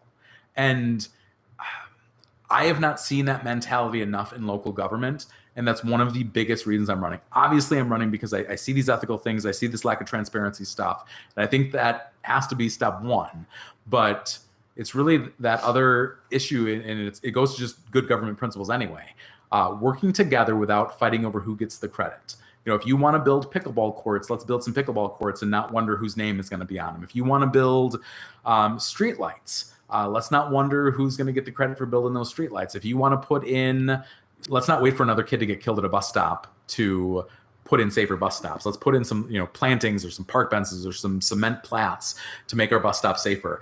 There was a problem-solving student organization, I think in Virginia, that built these lights that were, I think, solar powered, didn't really cost anything from an ongoing perspective. And not only did they make streetlights safer bus stops safer by putting a light in that would illuminate it, but it actually did some stuff when a bus was coming to let other cars know that, hey, this bus is getting here, look out because kids are going to start milling toward the road, et cetera, et cetera. There was a student group.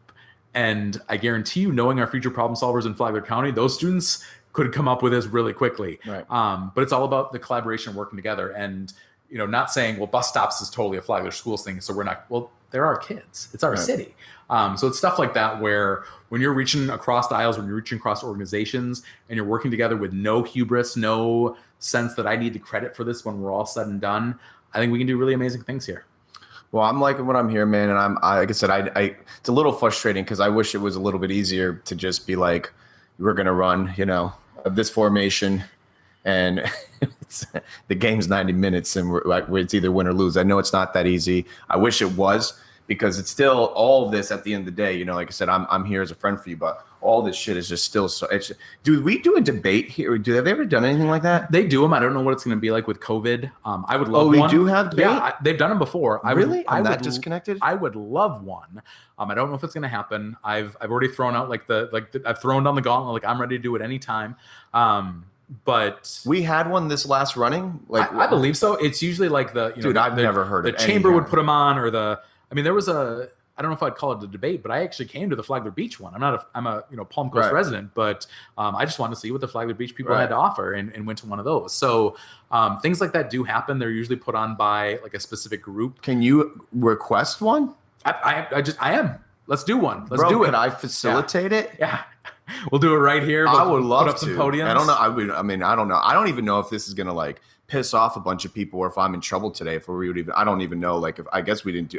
I don't even know what the heck to expect. All I can say is I'd love, because my motive is pure. I ain't trying to dig anybody out, throw mud at people. But I'd love. How many people are running? 5. That's a lot of people. You promised you would tone down the language. Sorry. You said funboozle. I don't know if I could. I'd love to do it. I'd actually even put a shirt on for that one too. I'll go, but of course I can almost guarantee you it's not going to happen because no one's going to give me. I'll say this too. You were flipping some screens around earlier, and I saw someone say something. Well, just having Mike on isn't really fair. Blah blah blah. Oh, I'd love. But I've invited her. Right. I haven't invited her I had invited her on the show. Yeah, just for the record, I guess, and not to call you out, Melissa Holland. I think you're great. I don't have any, like I said, I know that I had you on today not to be pro or con. I'm just here to talk as a friend and give you an opportunity to speak because supposedly people are listening to the show. That's it. So with her, for the record, if people don't know, I will say I haven't asked the other peoples that are running because I just don't even know who they are. I've had a few brushes with Melissa Holland and Mayor Holland, and you've been delightful to me. She actually wrote me and said I would love to do it. This was way before COVID, had nothing to do about our reelection. It was just to give her an opportunity to talk, very much like Rick Staley, our sheriff. love that guy. Like it was just an actual genuine, let's talk. It wasn't to support him or just not support him. It was just to have him talk. Point is this, for the record, I'd love to have her on the same kind of format, just to chitty chat, have a talk. I'm not going to ask anything that isn't off the top of my head. It's not going to be premeditated, but for the record now, anybody else that's running that thinks that you would find my show as a good platform to have your voice heard with no restrictions, it's open to you. So anybody out there, if I didn't see any, I don't want to look at the comments in the middle of the show because it's annoying. But I could tell you if someone out there is saying that's not fair, then I'm telling them, come on. And you said at the first, like, I didn't pay to come on. No. And there were no preconditions. I didn't say, I'll come on if you never have anyone else on. I absolutely encourage a discussion about these things as long as it's fair and factual based. If you want to make allegations against me, bring the receipts. Because I brought the receipts. Right. I brought this is what I'm saying, and here's what I said. Do you know before I forget too, in parallel what you're saying, dude, I actually say I got to tell you from a man-to-man perspective, I admire you for the fact that you didn't come with any like, hey, don't act. You didn't. And for those that are listening and trying to find reasons not to like him, I could tell you, no joke, I was expecting something, not because of your character, but a lot of people have done that in the past, even if it's not political, even if it's been like, hey, listen, when we come on, don't talk about my girlfriend or boyfriend. Like, okay, I got you. Like, it stinks because I want to, because, I like it when it's a recreational show. But my point is there's a lot of times I do get disclaimers or I get a lot of people saying, what's the deck? Send me, and I'm like, I have no idea. I just sit down. But my point is I really appreciate you saying, because I did ask you when you walked in, I said, are you cool with me just doing anything? You said, good, which shows me, look, you're willing to have these discussions. You're in a very vulnerable position right now because A, we're live, and B, you had no idea what I was going to ask you. Let's do this. I don't want to say in closing, but to kind of come full circle on some things.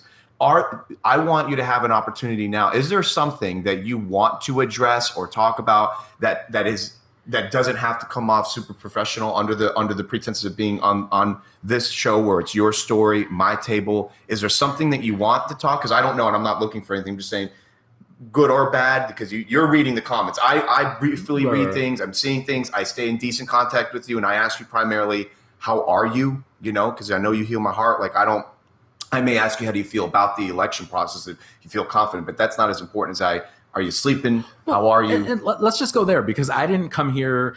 I've done your show before. We've been friends for a long time. We've, sat at the top deck at Oceanside. We've, hung out. Nerd party. Yeah. We've done the nerd party thing.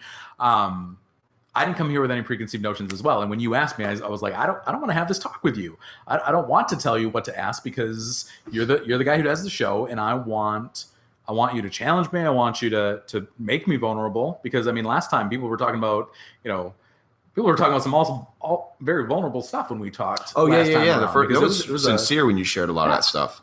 And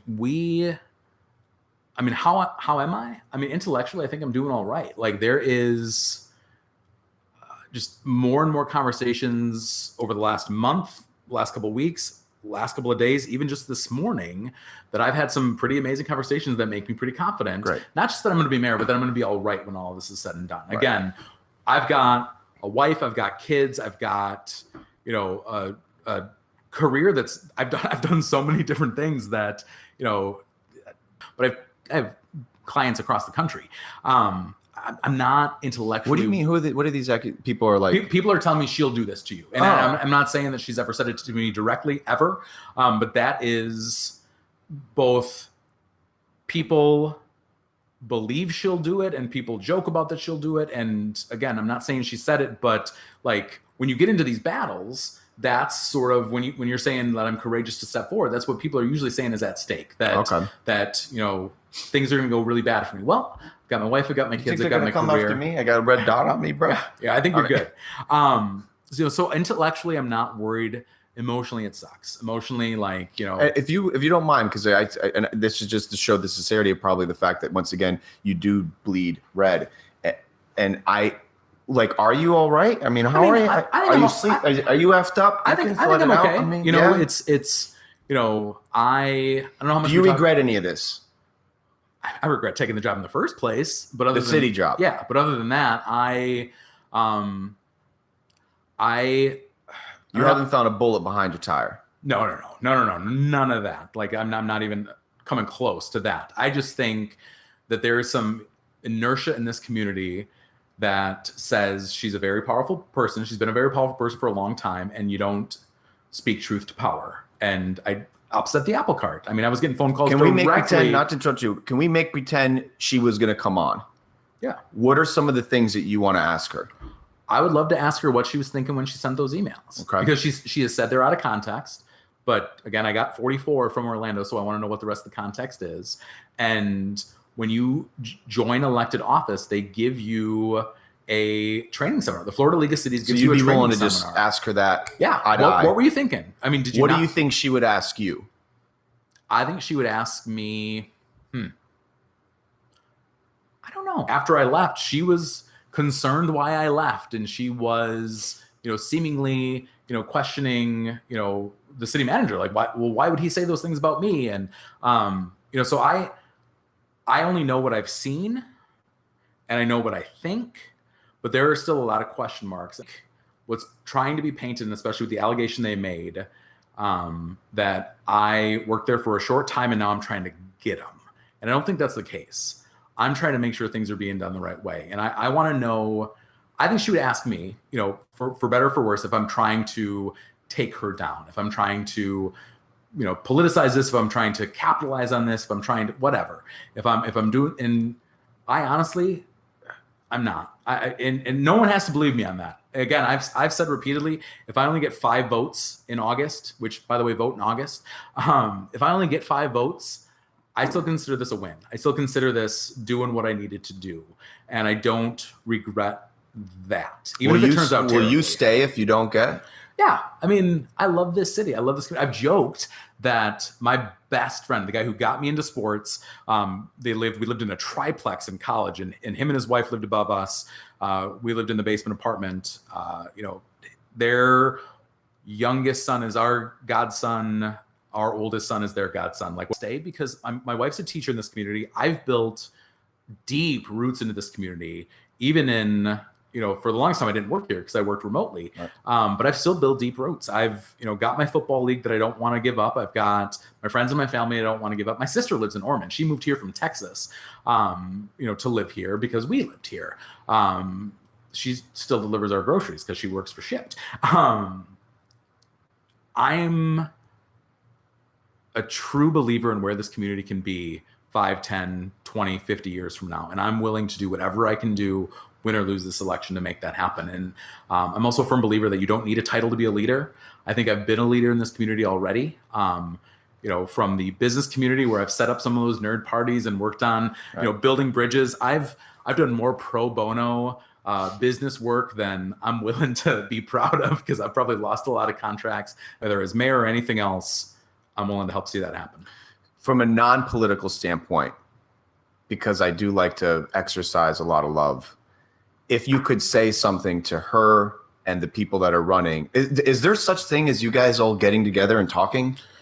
I mean, not really. I mean, that's something all of our campaign managers or treasurers or advisors would be like, no, don't do that. Why? But at the same time, I've taken walks with one of the candidates. I've taken calls from another one of the candidates. A lot of the city council candidates have reached out to me.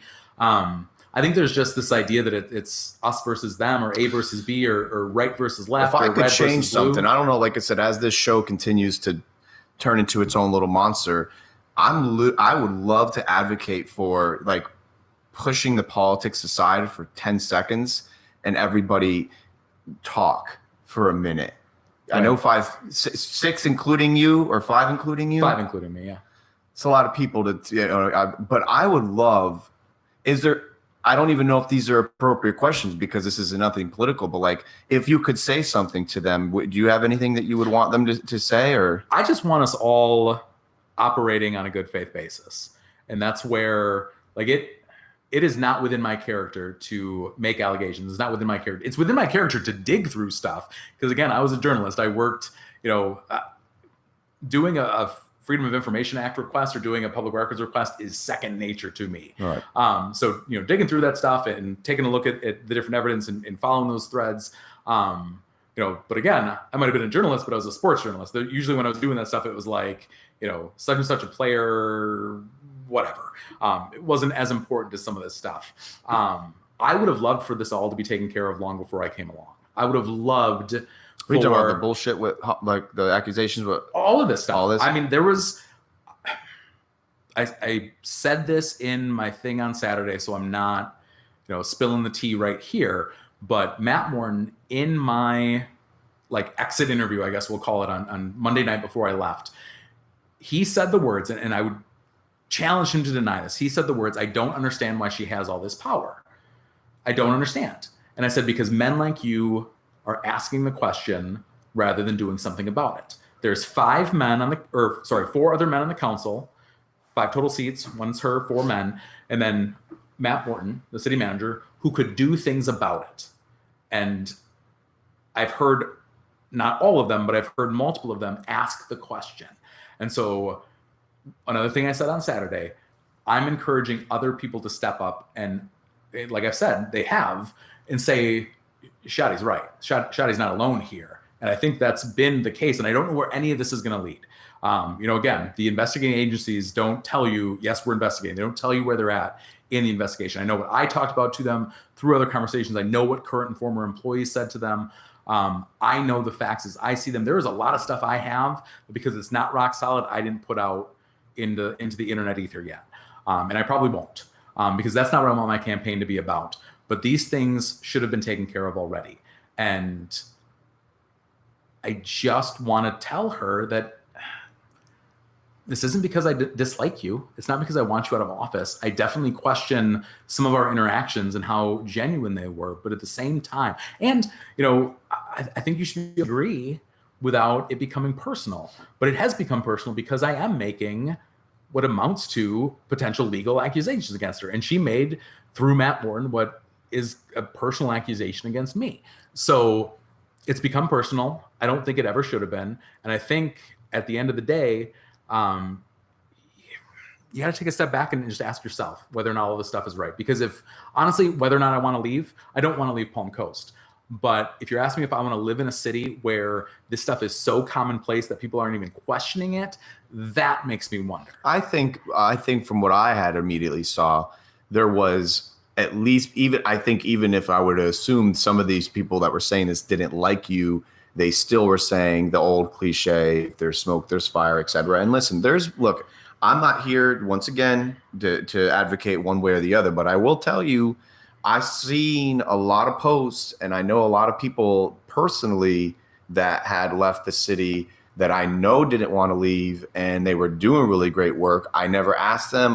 So I don't have anything more than just saying it didn't make sense to me. And remember, I do love me my Judge Judy, even though I haven't watched it in a long time. But if it don't make sense, it's usually not true. And it didn't make sense, some of these people, and I don't need to say names, but it just seemed odd. And there's definitely, man, I don't care. There's definitely, and part of my English, but I don't care, there's some fuckery going on, period. And there always will be. I'm not going to sit here and act. We're never going to live in this utopia of some beautiful, right. I get it. And I'm okay with that. I'm not going for, I think it's up to you to find your own bliss anyways, to some capacity. But if there are things going on that are illegal, that warrants a discussion. It warrants, it needs to be, I love it. I would if I tell Camille all the time, I'm putting myself in a tremendous amount of vulnerability, but thank God I can sit here and people just say that maybe I look stupid because I wear the same shirt every time on the show. I'm okay with that. But I didn't steal a shirt and I don't really care. There's nothing that I have to worry about that I can't. It's just about me. But my point is if there were, I would want to be confronted and I would want to be given the opportunity to defend myself, that if the accusations were, Chenzo stole that shirt or these cups, or I'm just making that up but if I was doing something illegally to gain on the backs of somebody else's financials, spirit units, life units, that's not fair. And I think what you've brought up today, Michael, warrants a discussion. I think it should be looked into. And once again, man, if there's anybody out there at some point that listens to this that has relationships with her that can break the red tape, I'd love to sit down with her. And that's where the conversation from Jump Street should have been, here are the emails. Is it okay? Not, and at no point did I encourage anyone to write, Mayor Holland is being investigated by the FBI. that was in my discussions with both the Observer and the News Journal, who wrote it right after. I said, look, I don't think that's the headline. I think the emails are the headline. But, clickbait, it's the headline. Right. I think that's what we need to do, because if at the end of the day it becomes, she wrote these emails, but I hate Mike Schottey, that can be true. You can absolutely dislike me. You can absolutely think I am a terrible person and the worst candidate for mayor. That doesn't change the fact of those emails. I agree with you on that, and I'm not going to and I don't see how anyone could potentially disagree with you on the fact that if these are facts and she used, once again, and if there's context that I didn't see, right? If there is a on their face, again, I've pulled out the 3, but you can go download the 44. If there is a hidden context that was said at the meeting, or there's some legal loophole that says you can use your title, whatever, if I'm totally off base, show me. Let's have that discussion, and I will be so quick to apologize. If I've got 4 different people reach out to me for local campaigns and stuff, and I literally tell them, man, I'm like, you sure you want to do this, man? But I think they see the note, I'm just trying to help, I'm hoping that, and I told you the other day, I use the analogy of putting on your night suit that doesn't usually fit right, and you're about to go try to slay some dragons. Right. It's going to happen, but here's what we'll do is, if anyone out there, I know it seems to be, there's always going to be more discussion and banter when it's around that. It's not that, I hope there's a growing audience that take a minute to say that people just give hugs digitally, virtually, figuratively. I just love, and I don't think I hope it starts to grow more. Unfortunately, there seems to be a lot of more negative comments going on, because that's just what people are more apt to do, is leave a negative versus a positive. But let's do this. I hope that I did a decent job for you people today to hear this guy from just a completely candid chitty chat. I'm sure I missed a lot. I'm sure there's going to be a lot of people like, well, why didn't you ask him this? I don't know. I didn't. It's just maybe we'll do another one, but let's just do this. I think you've answered my questions, and where I was curious to see not only how are you doing, but the accusations that have been made. You answered a lot of questions that I think people want to know. Your party in this, even though it doesn't matter, they're not part of this. I think it's just good that you talked about it.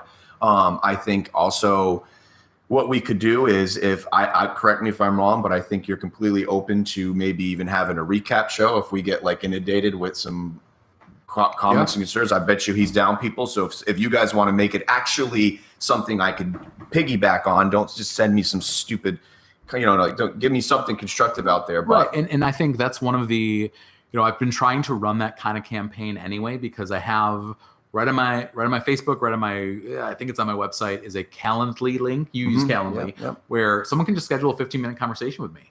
I think that's great. And I've said, I'm going to keep that going even when I'm mayor. Just go. Reach out and talk.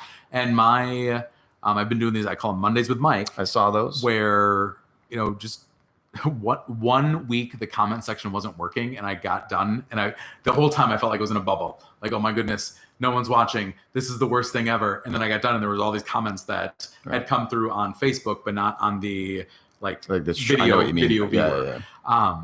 But otherwise, it's a back and forth. And so people those that are listening, I mean, honestly, if you do guys, I know you enough personally to say you've never been reluctant to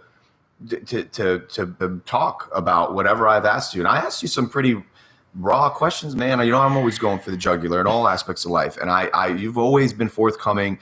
And if you guys got questions, and like I said, I only could do what I was off the top of my head.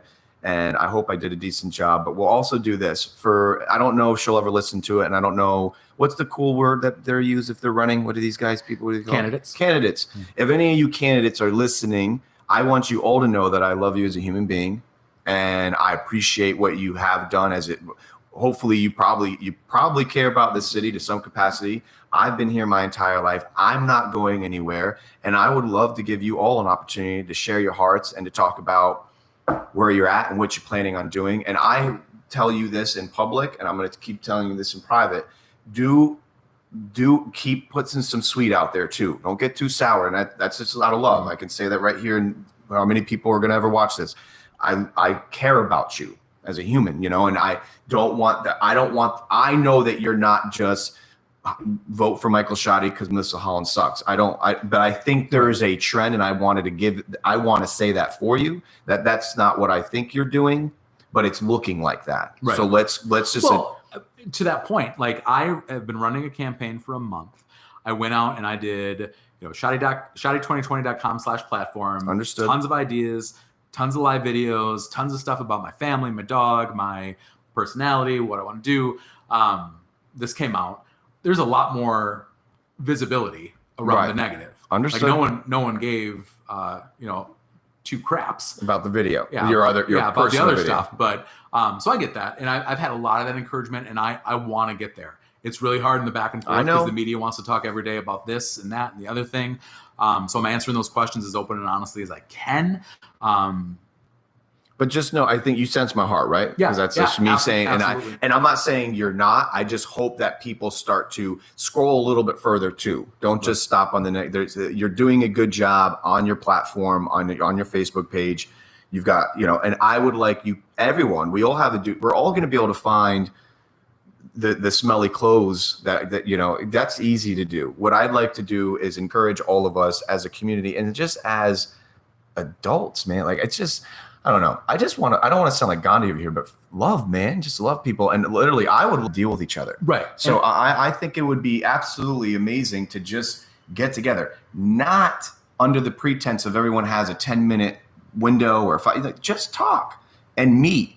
And I don't know, but whatever. That's just my own rant. I can't stand politics. I think it's getting worse and worse. And I just wish, remember, I've told you this and I share this a lot with some people that I keep in my solar system. Just tell me about your God without speaking, And I think because there's a lot of that can just translate into this thing called life. And if you're doing good, like I did some things yesterday that I haven't been able to do in a while because we've been caught up. Michael, I did things yesterday that will live with me for the rest of my life that no one will ever know, but I was able to help people. And I came home feeling like and that needs to be the focus. And whether it's political, whether it's your job, I really don't give a shit what it is.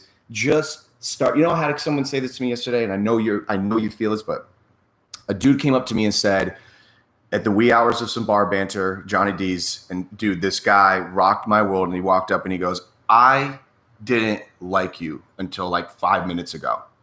And I was like, well, okay. And that's normal. Most dudes they're like, this guy is what are you doing? You got girl shorts on, you're running around, like no shirt. They think I'm doing it to prove something when I'm just hot. Those that get me, like you're like, oh, the dude he's hot. Yeah. Point is, this guy had said to me, you have complimented me for the last like 5 years. Which I do. I specifically make it a point to thank him because the genre job that he's in, I know is very not appreciative.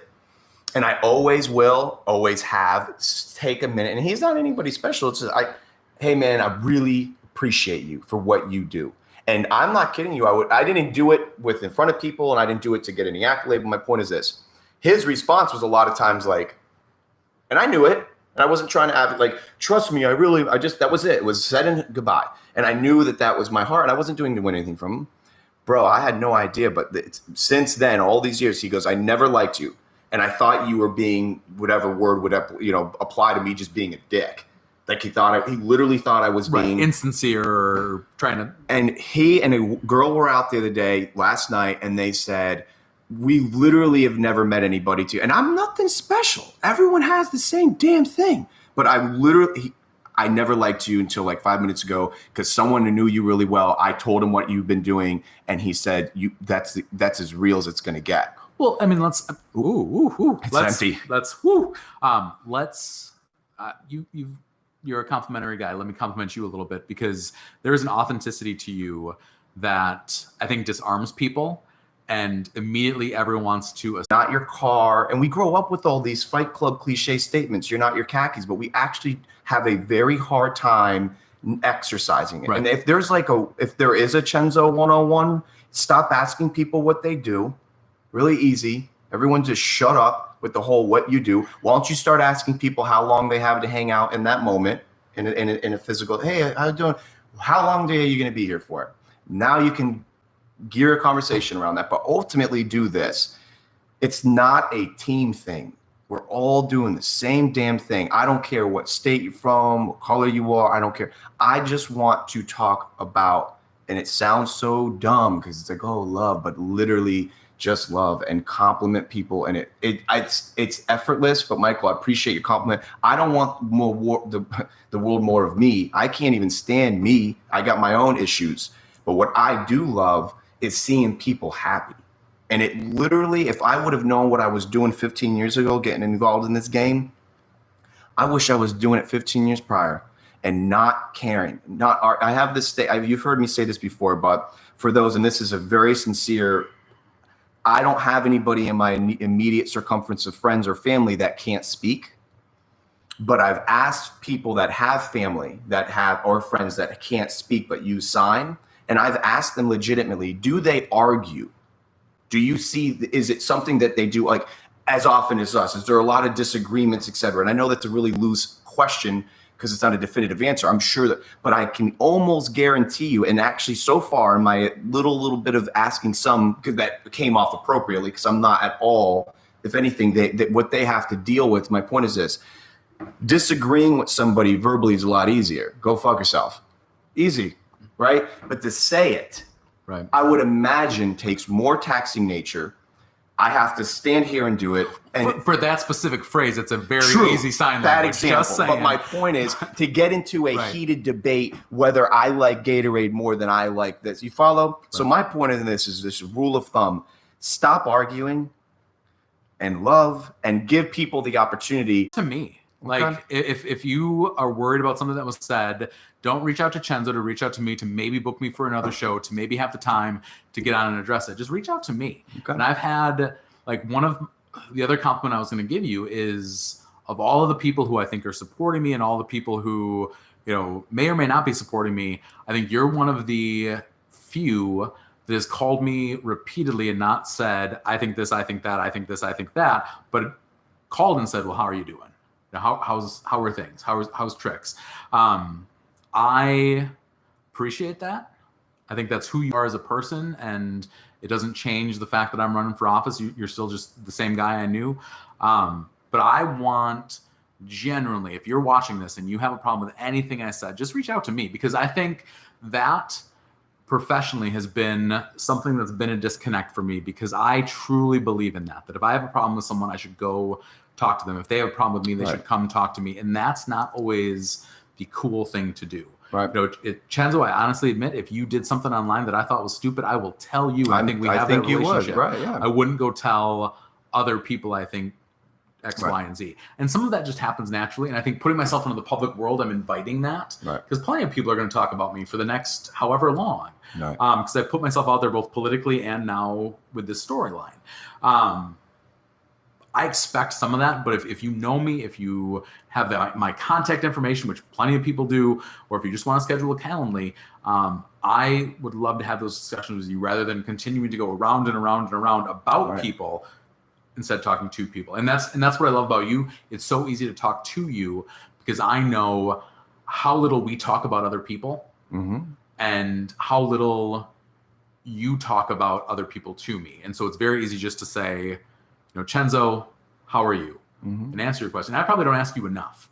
It's usually you asking me, and we get to the end, and then I get off the phone, and I'm like, how the hell is Chenzo doing? Well, I appreciate that, and the compliments, you know. And as the show gets more now personal, I just tell you, man, not that the whole show wasn't, but I mean, I was trying to get the political stuff out there for the people. Our feet have been touching like the whole. No, not really. But I could tell you, man, it means a lot to me that.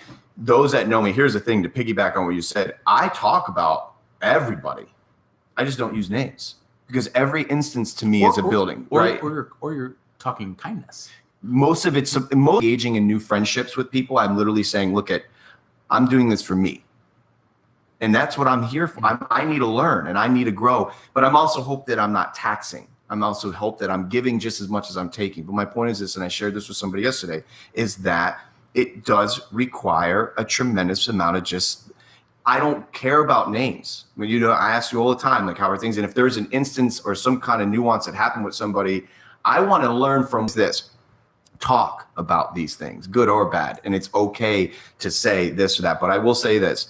Once again, I know you're going to get a lot of mud thrown at you. And I want you to know that once again as a platform for you today. Appreciate you coming on, and you answered all my questions, man. Is there anything else you can? Like I said, I don't want to limit. I think we did it. Like I said, I don't want. And I don't want to plug either, because this has been do whatever you want. I got to plug and say thank you to our sponsors. I would just say look me up. I'm not going to give my I think I did it earlier, but I'm not going to give my campaign website. You can find me on Facebook really easily, both my personal names. But I just say thank you to our sponsors. But no, I think you've done a very good job at putting it this way. This man wants to hear from you people, and that's what I would be doing if I was running. Look, it's so funny. Here's what's happening: is I've noticed recently there was a little soccer team here that named their team after me, which is just I can't even.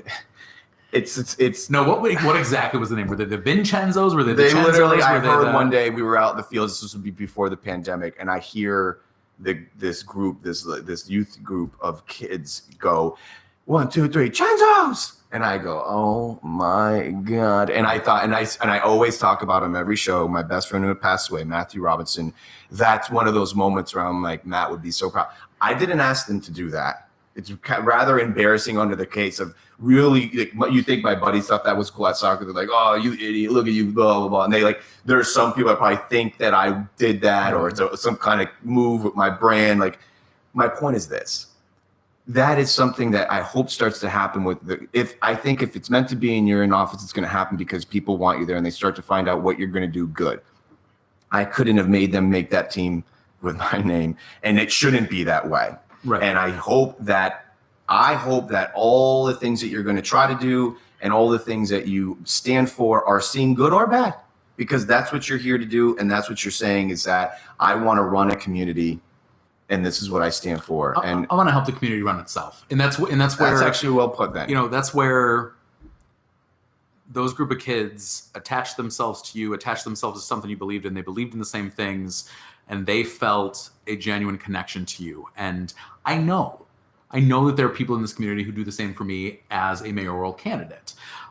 It's not going to be everyone. Understood. I can't, I joke where, my data guy, my campaign manager says I need about 8,000 votes. In a city of around 100,000 people, I need about 8,000 votes to win, just based on who's going to vote versus who's not going to vote in primary versus, a 5-way race, all that stuff. About 8,000 votes. I don't want 8,000 people to like, and not even like me. I know what you mean. The connection should be with everybody, because not everybody is going to, I understand. Mayor Schottey. Right. But they should know that even if they're voting for one of the other candidates, I can have a discussion about ideas. And this is where, again, I'll address something that's been said about my campaign that, people will he doesn't allow such and such on his page. Well, I don't allow trolls on my page. I don't allow people to come in and jump in and say, and I hate to say allow, but it's a paid political advertisement. I'm paying for a billboard. I don't also need to pay for someone to stand below the billboard and say I suck. Right. If you want to have a discussion, reach out. If you want to come yell at me for 15 minutes about what I think, reach out. If you want to come say I think you're a terrible person, let's keep that one to yourself. Because I'm a busy guy with a family and we're going through the Marvel movies right now. And if I get to pick between watching, Thor Ragnarok tonight or having you tell me you think I suck as a human being, maybe we just keep that one to ourselves. And that's where I think that's fair. All of this, again, it's a robust discussion about ideas, a robust discussion about how our community should be led. And I honestly hope that, there is a group of people that are going to, just like yay Chenzos, I think I'm going to have that. I'm seeing more and more of it, and it's really encouraging. It's more than I ever could have really believed. Mm-hmm. I always think about things intellectually. Like, can I convince all of these people to think my ideas are the best? But the people who are actually buying in emotionally to my campaign is just really weird to me. So I'm getting some of that. It's not going to be 100,000 people or ish that live in Palm Coast, but I hope that everybody, even if they're saying good on my team in my huddle, but even if you never are, that doesn't change the fact that it's still your community. It's still, and hopefully we can all yay Palm Coast, regardless of who we're supporting in the election. I like that. Do you actually have like a slogan right now that you're going with? We've done leadership is built on trust a couple of different times, but not really. I whatever you said earlier, I like. Not that you need my opinion, but you said a community that is run by the community or something like it was good. Well, but I guess what I'm extracting from you is that once again, you had talked about it, but you want this town to have its voice heard from the civilians all the way up to the people that are in power, with you the maestro over all of it and making sure that everyone is doing their job to its fullest. And that is like the least efficient way to govern anything, but it's the most equitable. It's the most fair. It's the way that most people get their needs at least addressed, maybe not fixed, but at least addressed. You have your voice heard. Again, not always agreeing, but at least you're heard. And I think that's the again, it's a quote, and so I'm only meaning part of it, but it's absolutely the worst form of government, except all the rest. And that's at the end of the day, you can quibble with how our government is supposed to be all you want, and you could wish for this thing and want for that thing, but our government is absolutely the form of government Palm Coast is supposed to have, and I don't think it's currently operating that way, but it is absolutely a system with lots of shortfalls, but it's the best one we got, and I think it's better than all the rest. Well, I appreciate this because I know that I'm raised the way, if you're not going to do something about it, just shut up. And no one's ever heard me complain about anything publicly or on the show, or even maybe in my four walls, I complain about maybe, there's not a soccer field every other corner. But my point is, if you're going to complain, do something about it, engage, communicate, do it out of love and do it out of constructive. And I think, Michael, I hope people at least see the humanity in you, as a human, what you stand for, your voice, your heart. And that's what I wanted to have today for you, is also, and then ask some of the hard questions that I hope I did. And for those that are mad at me, if I didn't ask other ones, I'm sorry, but you can, like I said, send it to the complaint department. Either way, I really appreciate you, man. Is there anything else you want to? I think I'm good. I think say thank you to your sponsors, man. I don't name them specifically, but although, because I don't want to go to Joe Rogan sell out, which I'm not mad at him for that. A lot of people are. But anyways, Holland, I'll let you know, Mayor Holland, I really appreciate you. I think Michael also said that he's, whatever. From my perspective, I appreciate you. I appreciate what you've done. I think there are questions that some people have. You're more than welcome to come use my show as a platform. I am just a little guy in Flagler Beach, so I don't know if it's going to, suit you. But either way, appreciate everybody who's been listening. And I think we rocked and rolled, and that was it, man. All right. Thanks, man. Let's do the COVID fist bump. All right, let's see. We'll go this one.